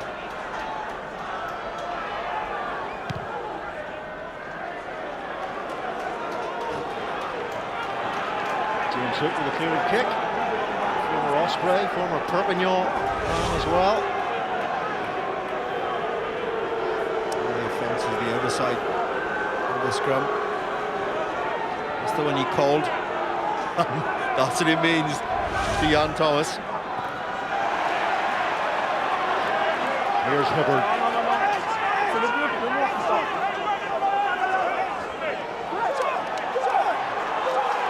Law to Jan Thomas, who was giggling and chirping and laughing out loud after that penalty. Now he's got the ball in his hands. Nirvana for a prop forward. The last 30 seconds for Jan Thomas. Greg Laidlaw, in comes Visser, tackled by Johnny May, gets the ball away, almost intercepted by Billy Twelvetrees. Advantage to Gloucester. Quick ball here, they could do some damage. Off goes Johnny, oh, and Johnny May, upended by Ben Toulis. That would have rattled a few ornaments on the mantelpiece there, as Billy Twelvetrees looks for space in behind this Edinburgh defence. But it's Tom Brown, the replacement, who has it. Yeah, right idea from Twelvetrees, poor execution. Again, James Hook has dropped back into that full-back position. Charlie Sharples is on the chase, and here is Dougie Fife. That's going to go straight to James Hook again, who's on his own back there now. Phil Burley, whose restarts did not do his side any favours, and he didn't catch all of that one either. Kvesic fumbles, Twelvetrees gets hold of it. Off goes Greg Laidlaw, now James Hook, and that's what he can do. Causing all sorts of issues on the gain line there, terrifying the life out of the opposition. Kvesic, and there was crossing in there, yeah, it was pretty obvious, and Garces was on the spot. I've seen outside halves carry the ball in two hands. Defenders don't know what to do, do they? They look for the pass, they look to make the tackle.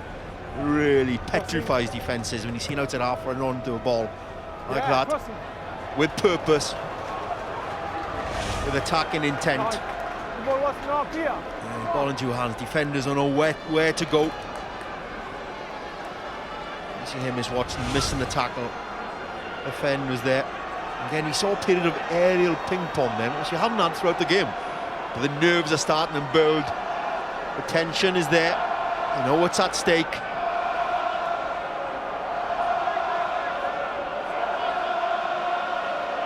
Scotland's starting hooker in the Six Nations, Ross Ford, Fraser McKenzie.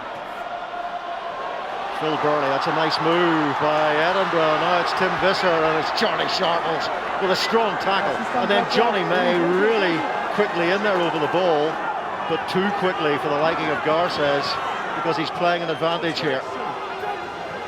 Now there's Toulis.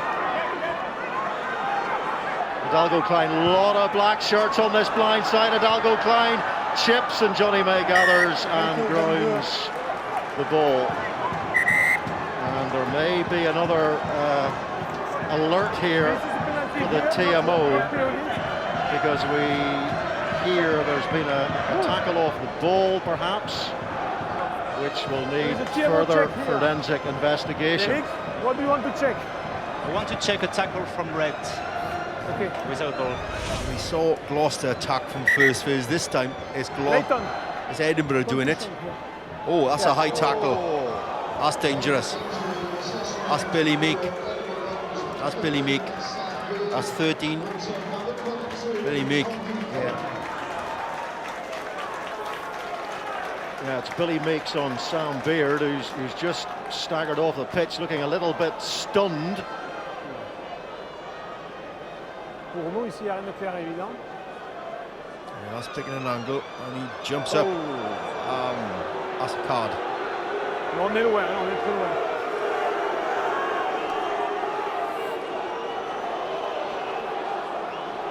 For me, that's a yellow card. Still checking.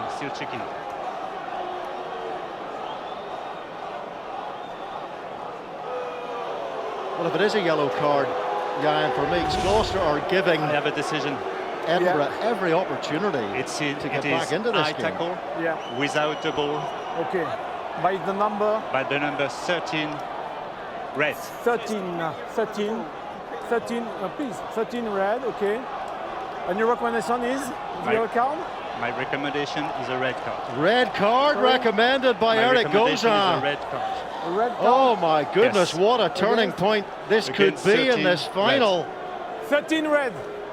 Captain. 13. Jerome Garcia is the man who sent off Jared Payne, you might remember, in a Heineken Cup quarter-final last season. Sorry. Tackle without the ball is height and dangerous. TMO recommend me a red card. Red card? Yeah. So it's in front of the ball. It's going to be red for Billy Meeks. So Gloucester somehow have to survive this last 17 minutes with 14 men. At the moment it's 13 because they still have a man serving time. Well, if Gloucester do end up losing this game, they've been architects of their own downfall. Sheer madness. The two cards, first by Moriarty and this time by Billy Meeks, just took him out. Keep the line. They even jumped up to put that tackle in. Billy Meeks, who was the hero of the quarter-final and the semi-final, very much the villain here. Tullis to Dickinson. Here's the maul, and Fraser McKenzie is at the tail. Can Gloucester do enough to disrupt? Fraser McKenzie tries to gather himself there, must hold on to the ball there and does so. Cornell Dupre waits, off goes Alistair Dickinson. He'd love to score a try against his old team.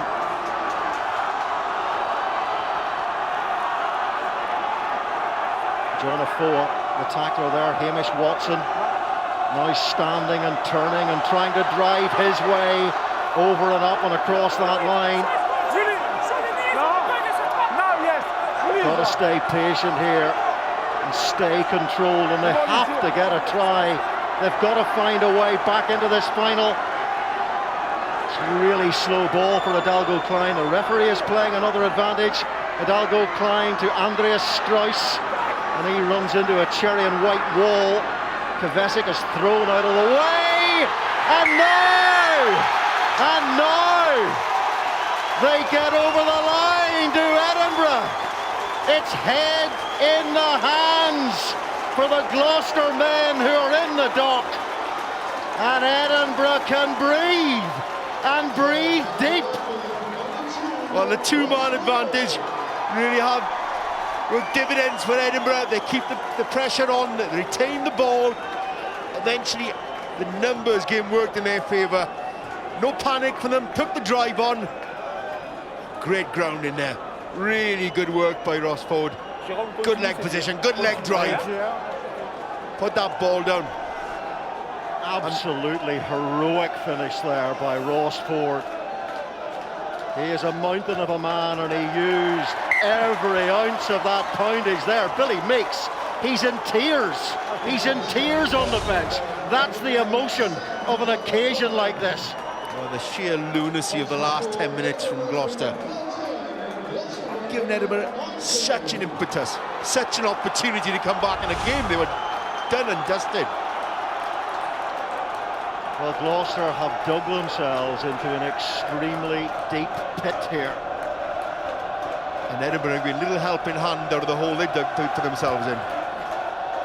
James Hook with a restart, much better restart than we saw from Phil Burley, and it's Cornell Dupre, and you can just see the confidence in this Edinburgh side there. A little bit more intensity in just the one or two carries. The energy, the spring in the step is very noticeable.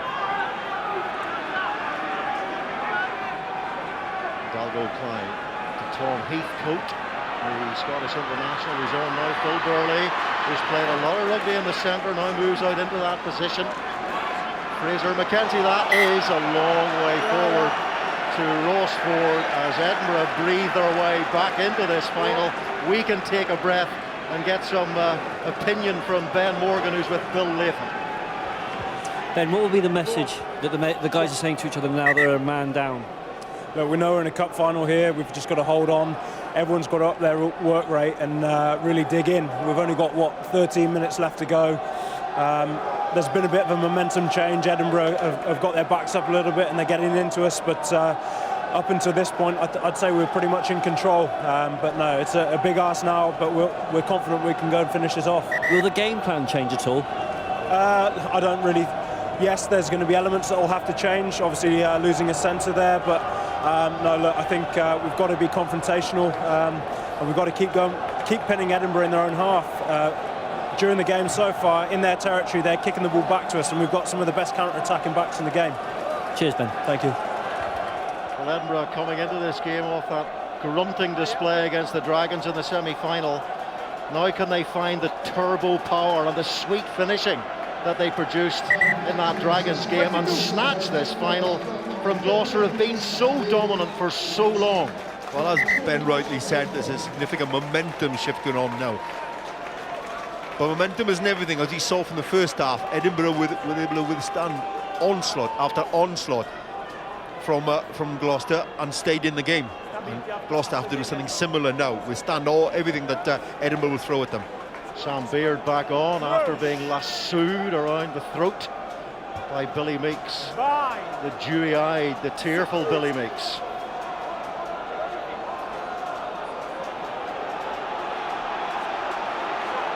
Good secondary drive there by the Edinburgh pack. You could feel that coming.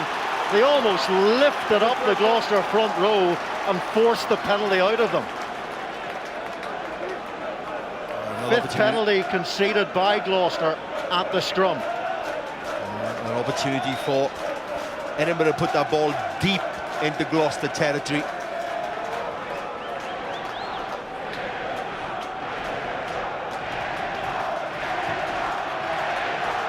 Sam Hidalgo-Klein using that strong left foot of his to punch the ball deep into Gloucester territory. What a turnaround in this final as Gloucester bring on Jacob Rowan, who's an out-and-out open side. There he is, Jacob Rowan, the former England under-20 captain at the World Juniors a number of years back, and Gareth Evans goes off.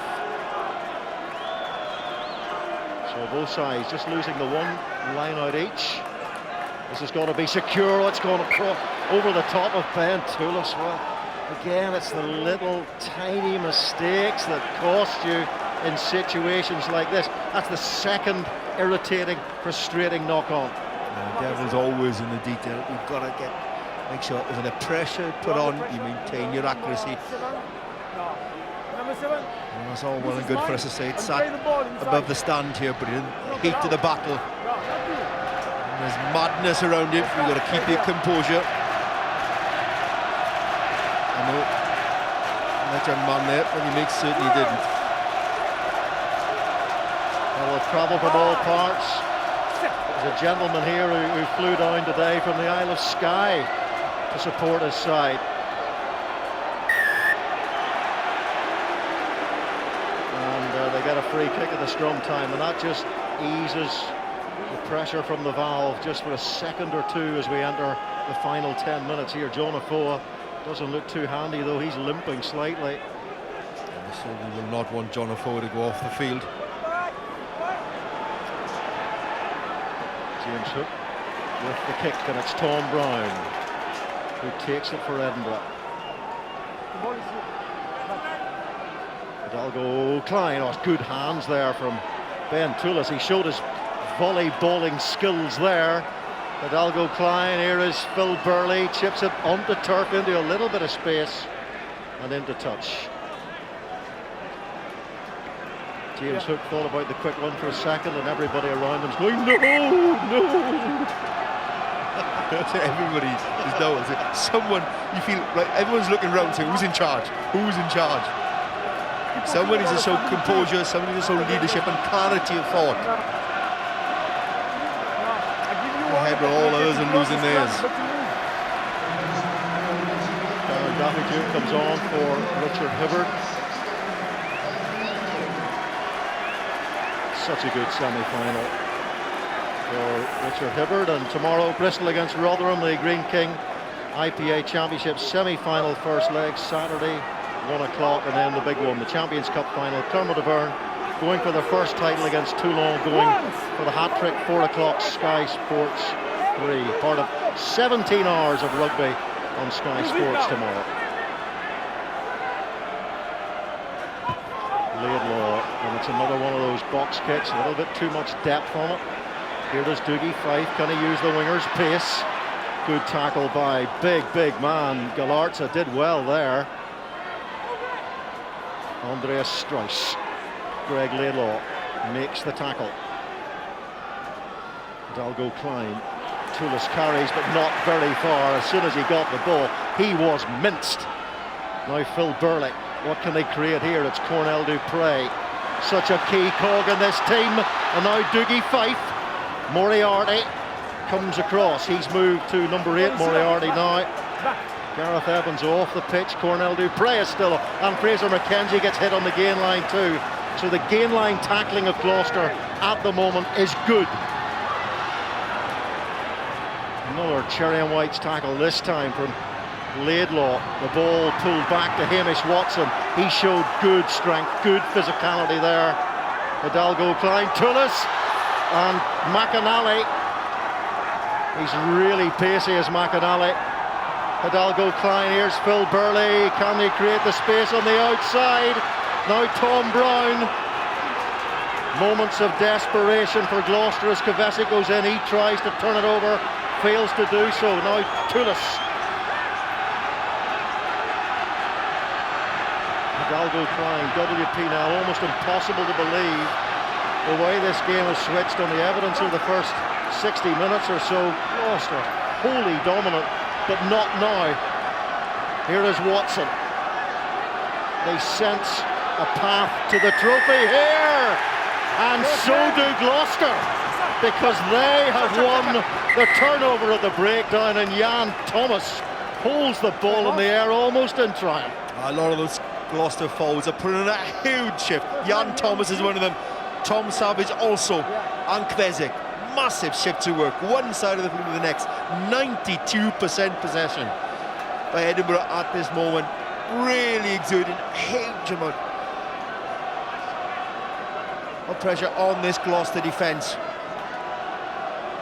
Having to dig real deep now. You see, taking on board, slow down the clock as well. And any moment of respite, just take as much air and what you take on board. Every muscle is screaming.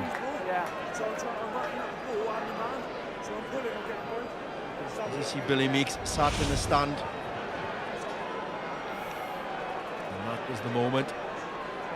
On top of that, it compound the yellow card for Ross Moriarty, and that's where the shift of momentum came.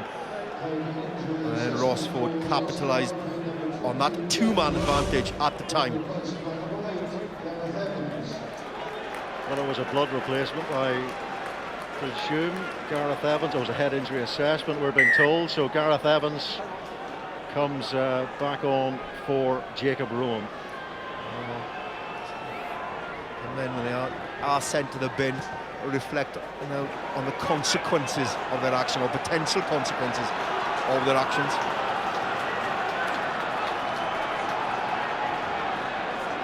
Well, Gloucester for so long in the ascendancy here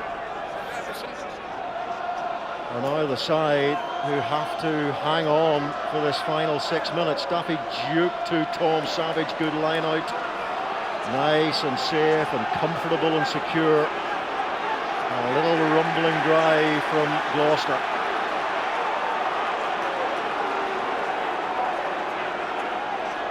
Flicking away around the blind side goes Greg Laidlaw. He shows that experience, puts it into space and finds a lot of ground. That is a great land grab at this stage of the game by Gloucester.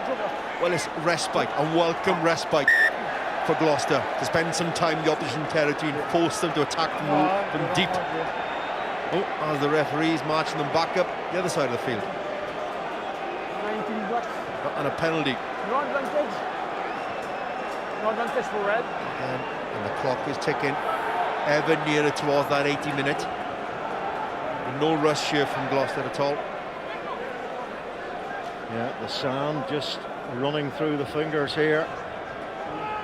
And all to the benefit of Billy Twelvetrees, the Gloucester captain, as James Hook tries another land grab, successful one. And it's off a penalty this time, not the chip through from Greg Laidlaw, which of course means that they get the throw into the line-out, and they are in no hurry to get to that line-out.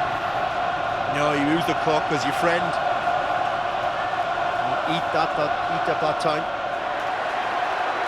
That's another good line-out, which it needed to be from a Gloucester perspective. Once. The crowd thought the penalty been given them. All 6,000 Cherry and White fans here, hoping that they are now close to celebrating a second Challenge Cup triumph and replicate the performance of 9 years ago in this very stadium, 2006, when Gloucester beat London Irish after extra time. Edinburgh in a safe place now. They can't afford to concede another penalty. That would open up to 2 clear scores. But also, they want to steal that ball back. Archer carries in. Now it's Greg Laidlaw. There's a coterie of humanity around the ball carrier there. Edinburgh still working furiously at the breakdown. They know that one turnover could be critical. They could yet go the length and snatch this game. Converted try would be enough, of course. The lads has been big since he's come on. Really. Physical presence, sheer size. Can they get over the ball? Can they seagull in and jackal and get the turnover that they're desperate for? Not at the moment. It's John Afoa now. So Laidlaw, all that experience. Umpteen times he's been the captain of Scotland and he's led his country. And now he is directing operations there, just making sure that everybody understands their role in this final 3 minutes. He's got the big ball carriers just standing out, the one-offs, one-out runners. Moriarty here. Moriarty was yellow carded, back on the field now, and remember they have to see out this 2.5 minutes with 14 men. Billy makes that red card for the reckless high tackle on Sam Beard. It's Hamish Watson's turn to go in there and try and unlock something, get that ball into the hands of the men in black. Kvesic Fighting hard there, keep that leg drive going. Now James Hook, Billy Twelvetrees, they're going a little bit wider now, or Gloucester.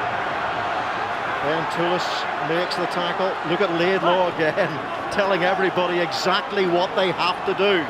Asking his forwards to work hard around that corner so they get enough numbers there so they're going to hold on to the ball when the ball goes to ground. You need the numbers, that breakdown, to ensure ball retention. Really composed play by Gloucester. No one's worked harder than Mariano Galarza.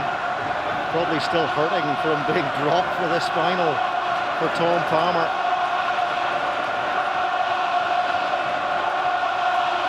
Closing in now on the final minute. It's a long, long way to go for Edinburgh.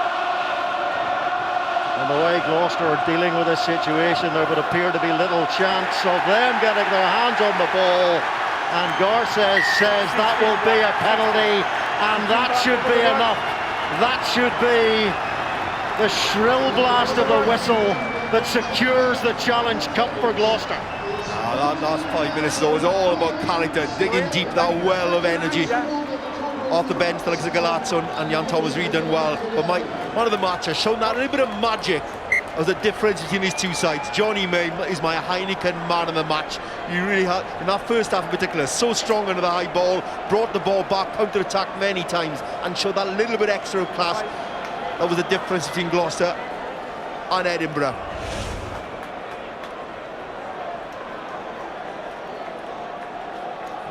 Blistering speed. entering the line, beating defenders. Again, this is the break he made that eventually ended up in a try. And the tackle by Cornell Dupree in the corner at that time, but for the break 4 and the try for 12 trees as well.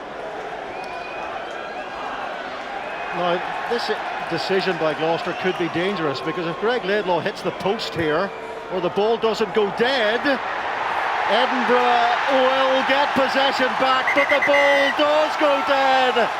And Greg Laidlaw has the final strike of this Challenge Cup final. And Gloucester can kick the dust off the trophy cabinet. They can shake that rust from the padlock. It's been 9 years since they needed the key on the European front. 2006, they won the Challenge Cup here, and at the same venue, they have done it again. They were the better team for large parts of the game, for the majority of the game. Moments of lunacy aside, they were the better side. They really posed more of an attacking threat throughout the game. But then we stand an onslaught from Edinburgh at the end. They were galvanised by that sending off and by the yellow card for Moriarty and for Billy Meeks as well. And the most relieved player on that pitch is probably Billy Meeks. And his red card didn't ultimately cost Gloucester this game, because he might, at one point, it looked very close to doing so. But they dug deep, a lot of character, a lot of tenacity and intensity, which we've been missing at times throughout this season.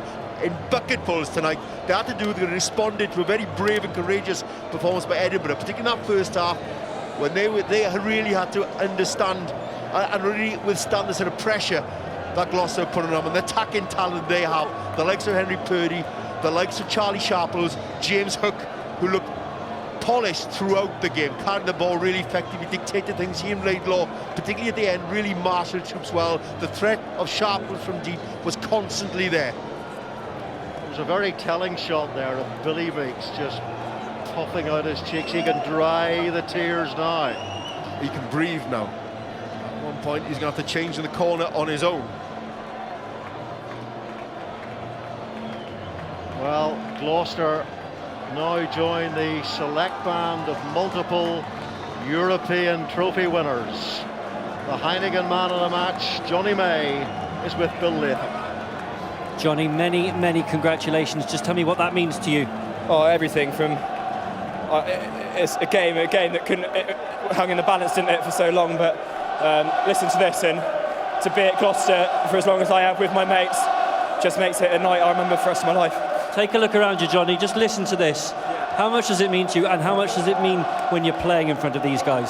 Oh, I mean, look at the boys, and we've done it for one another, and we've done it for the city, really, and we just thank them for coming and travelling so well with us, and it's just one big group effort, and we're just glad to have done it.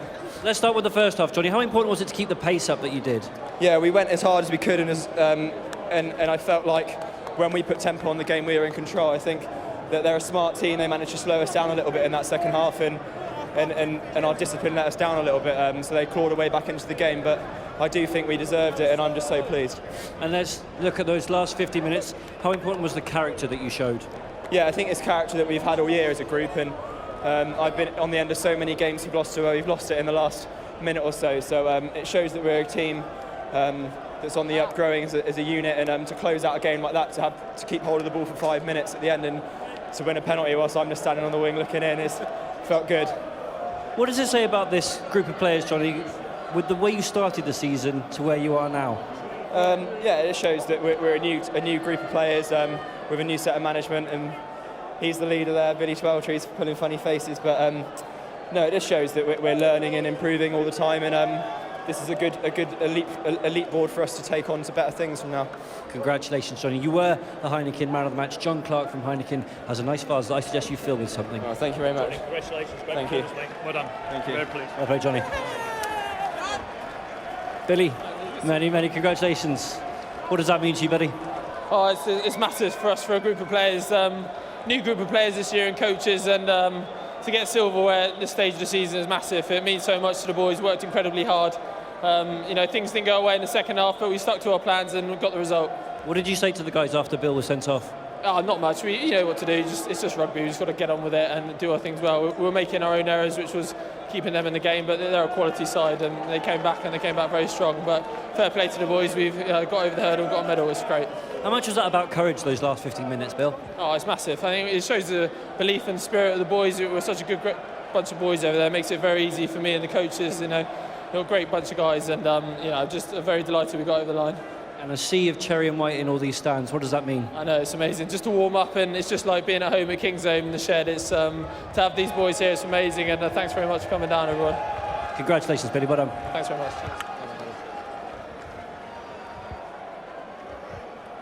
Mike, many commiserations. Are you shell-shocked? No, not shell-shocked. Just obviously highly disappointed. We didn't hold on to the ball enough in that first half, and Gloucester put us under a lot of pressure. And we had opportunities in that second half. We fought hard to get back into the game, and we sort of had that opportunity probably around this 65th minute, and we coughed it up, and that was probably the turning of the game. So it's disappointing, but congratulations to Gloucester. They turned it up tonight, and the sun will come up tomorrow. We've got to work hard in the Pro 12 for the rest of the season. How proud are you of the fact that they did blitz you in that first half, but in the second half you really dragged the game back? Yeah, and I thought we went in at half-time feeling pretty positive. They came out fast, and we weren't slowing the ball down enough at the breakdown, and they put us under a lot of pressure. But we hung in there like we've done throughout the season, and we thought we were with a real shot at half-time. There was a good vibe, and unfortunately we just couldn't turn up enough in that second half to get over the line. Many commiserations, mate. Thank you. Thanks very much. Could I say thanks a lot to the supporters that came all the way down here. We really appreciate it. Adam. Yep, disappointed in defeat, no doubt, but they have had a fine second half to their season, and of course for Edinburgh there's plenty more still to fight for in terms of the Pro 12 and potential European entry for next year. But tonight is about Gloucester. Tonight is about a side that have done their time. They've waited, they've fought, they have battled hard, and right behind us now, Pat, they're enjoying the fruits of their labour, and well might they. Yeah, they will. They'll have a fantastic night tonight, no doubt, and they deserve it. It wasn't easy in the end, was it? They kind of made it hard for themselves, but you have to admire the way they attacked today. They played some fantastic rugby, and I think on balance, the best team won tonight. Yeah, we can talk about the minutiae in a moment, Rory, but interesting to listen to Billy Twelvetrees there when he spoke about it's been about moulding a new group of players. For most of us, we've looked at all the signings that have come in and thought international superstar, international star, experienced international. But we've got to remember that they're coming together as a group for the first time this year. Yeah, Rome wasn't built in a day, and for these guys it takes a while. It's new coaches, new systems, new things that everyone's got to buy into, and for a lot of the guys it's new combinations. You looked at the halfbacks, for example, today, Greg Laidlaw, James Hook. That sort of combination that we saw tonight doesn't just come straight off day one, and you saw the last 5 minutes of that game whereby Gloucester kept the ball, and they just looked after the ball, dictated the tempo, had the field position, and they put Edinburgh under pressure. And the ruck clearance, their ability to look after the ball, not force a penalty, not concede anything really, was phenomenal. And I think off the back of it, they deserved it, particularly going down to 14 men with over a quarter to go. Yeah, you go down to that last 5 minutes, and they had to close that game out, and they did it brilliantly. And you know what? The Kingsholm faithful would have loved it, because it was right back, wasn't it, to the good old Gloucester basic days. Forwards hitting it up hard, covering your rucks properly, retaining the ball over and over again, and perhaps the difference between the two sides. And you said it, you said, if Edinburgh can play now with some expansion and use some game breakers, they can win this game. But what we saw actually was Gloucester adapt. Okay. And Gloucester closed the game out, and the tactically they got it absolutely right. They closed it out brilliantly. Is that a sort of the development that we've seen from Gloucester in the last few weeks, Pat? We've been there alongside as they've gone through Europe now unbeaten, the quarter-final against Connaught, the semi-final against Exeter. They've had to embrace and adapt throughout those stages. Yeah, they have, and like I said, they adapted beautifully today. They went down to 14 men. They didn't lose their composure at all. I think there's one turnover, 5 minutes from their own line, which seemed to tip the momentum back in their favour. They cleared their lines, and from then on in, there was never any doubt in my mind that they were going to close that game out. And what we saw towards the end there was brilliant composure, well closed out. And you've got to tip your hat to the big lads up front, because they carried endlessly today. Certainly. Thanks, guys. For now, we'll hear certainly more from the guys and break this game down in greater detail in a moment. For now, it's about celebrating and congratulating Gloucester as we hand you back up to the commentary box to talk us through the trophy presentation with Jan and Mark. Well, huge disappointment for Edinburgh, and now their focus returns to the Pro 12, and they are chasing a Champions Cup spot. 6th place would guarantee that. If they can finish 7th in the Pro 12, well, They'll play Gloucester again in the first of the Champions Cup playoff games, and the winner of that will then go on to play a top 14 side at home, so they may not have seen the last of each other. No, and Edinburgh got a busy couple of weeks ahead of them. They're pushing for that sixth slot as well. They have Dragons and Leinster coming up, really key part of their season now, defining part of their season. They really dug deep, and they really tried to capitalise on those moments of lunacy from Gloucester, allowed them back into the game.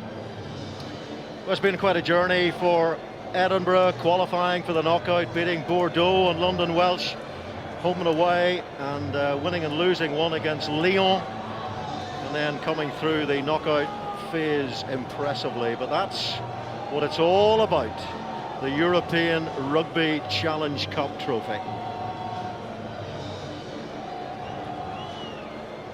Gloucester can reward all the thousands of people who made the trek up the M4 from Gloucester to support their team and make a noise and make a racket. They dug deep. Forwards in particular were immense in our final 10 minutes or so. So the likes of Kvesic, so effective, Savage. Galazza was really strong in that second half in particular when he came onto the field.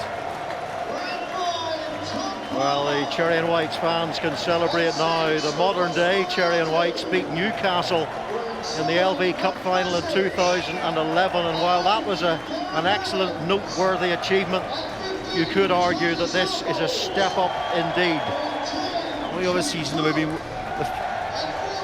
the widely fluctuating levels of intensity they brought to it. They've been really frustrating to watch. You know, and David Humphreys has talked about this here, how their position in the Premiership doesn't reflect their qualities, and I agree with him to a certain extent.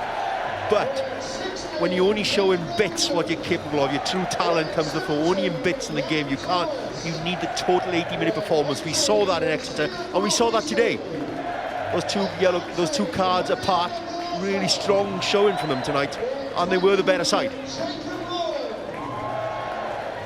Well, it was in 2006 that Gloucester came to this very stadium, the Twickenham Stoop, and put away London Irish after an exhausting final that included 20 minutes of excruciating extra time. Gloucester won by a 2-point margin in a 70-point final, a 6-point margin in an 80-minute final, but the taste is just the same.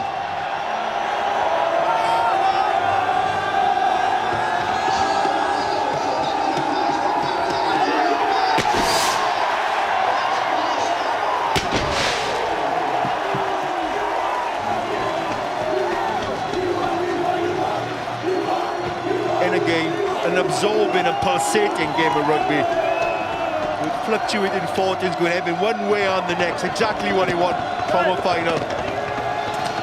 Really saw and a really entertaining brand of rugby. Both sides can be an enormous heap of entertainment. There's some relieved people, there's some happy people, there's some pretty people full of despair as well. That's what finals are about. You've got to grab your moment, grab the opportunity, and that's what Gloucester have done. Harlequins, Northampton, Clermont and Sale. Gloucester join the pantheon of multiple European Challenge Cup winners. Well, we're standing pretty close to these pyrotechnics, and as we welcome back into studio, welcome you at home back into studio, we also welcome Victorious Director of Rugby, David Humphreys. Many congratulations. I saw you leap, manhug, manhandle one of your players, probably half the team at this point in time. Just give us a sense of what it feels like from a coaching perspective. Oh, look, you just look around here. I think the scenes here and the atmosphere here, especially among the fans, speaks for itself. You know, it's something we've talked about all week. We knew it was going to be a tough game.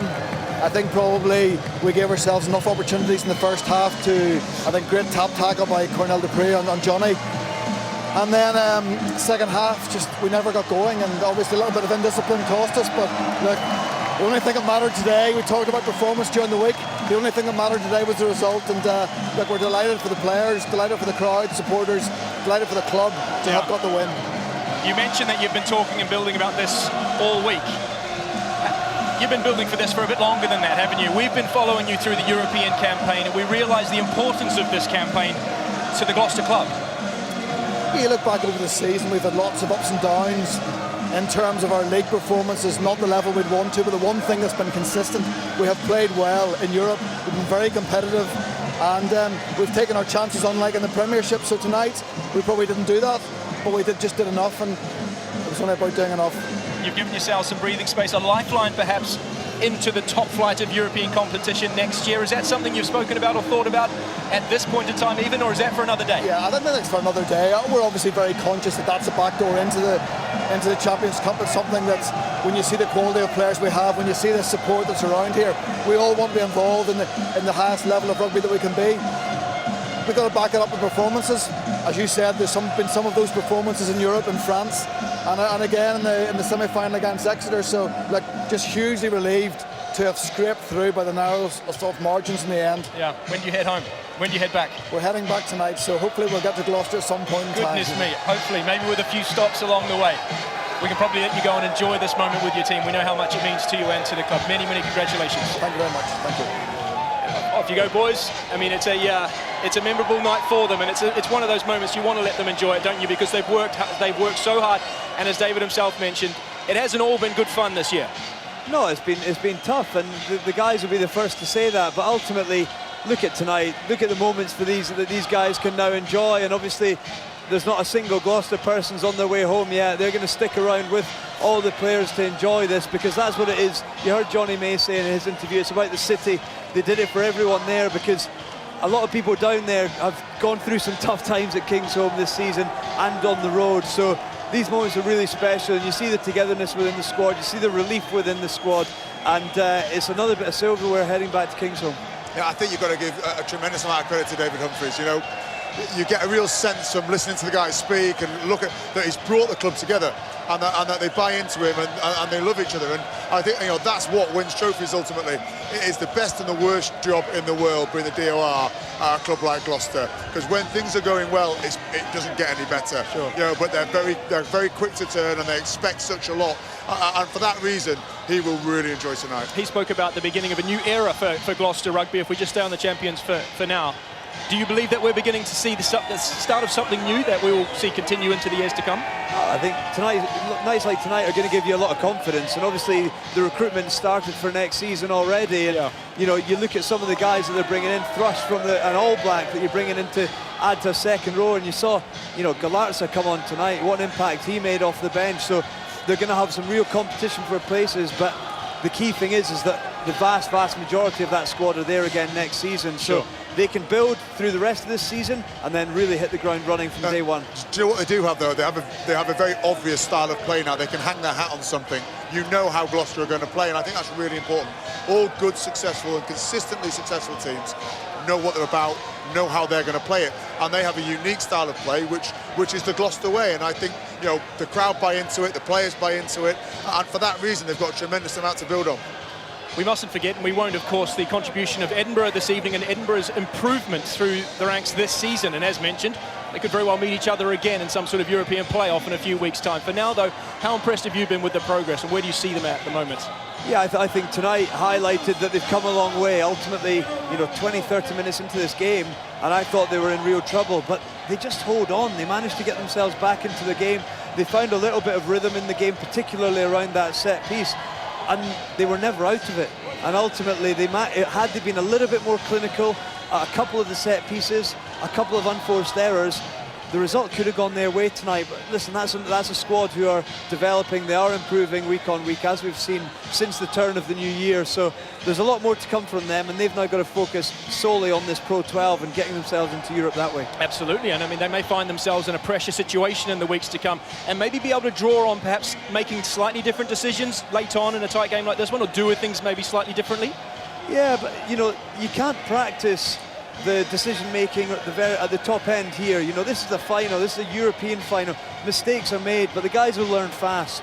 Obviously, you've got a lot of youngsters in there, the likes of Sam Hidalgo-Klein, likes of Ben Toulis, who I thought had a phenomenal performance in the second row tonight, a real physical specimen. And off the back of it, the rest of the guys are stepping up, and they've got something to build on and can really go on with a bit of confidence. What do you think, Pat? Do we think we're going to see Gloucester in top flight European action and perhaps pushing for top 4 in the Premiership next year? I think without any doubt, I think the Premiership looks tighter than it's ever been next year. Everyone seems to be closing the gap, and you know, not more so than Gloucester. They've got a tremendous DOR now. The club's going in the right direction, and they've got a great squad which is more than capable of competing right at the very top. But often you need something, I guess, which just moves you into that level, which gives you the confidence. You know, they now take the field as as European champions, and I think that will go an awful long way. You know, to ultimately elevating the next year to the top tier of the Premiership. And the key thing, World Cup year, is your squad, and that's why they've got to strengthen.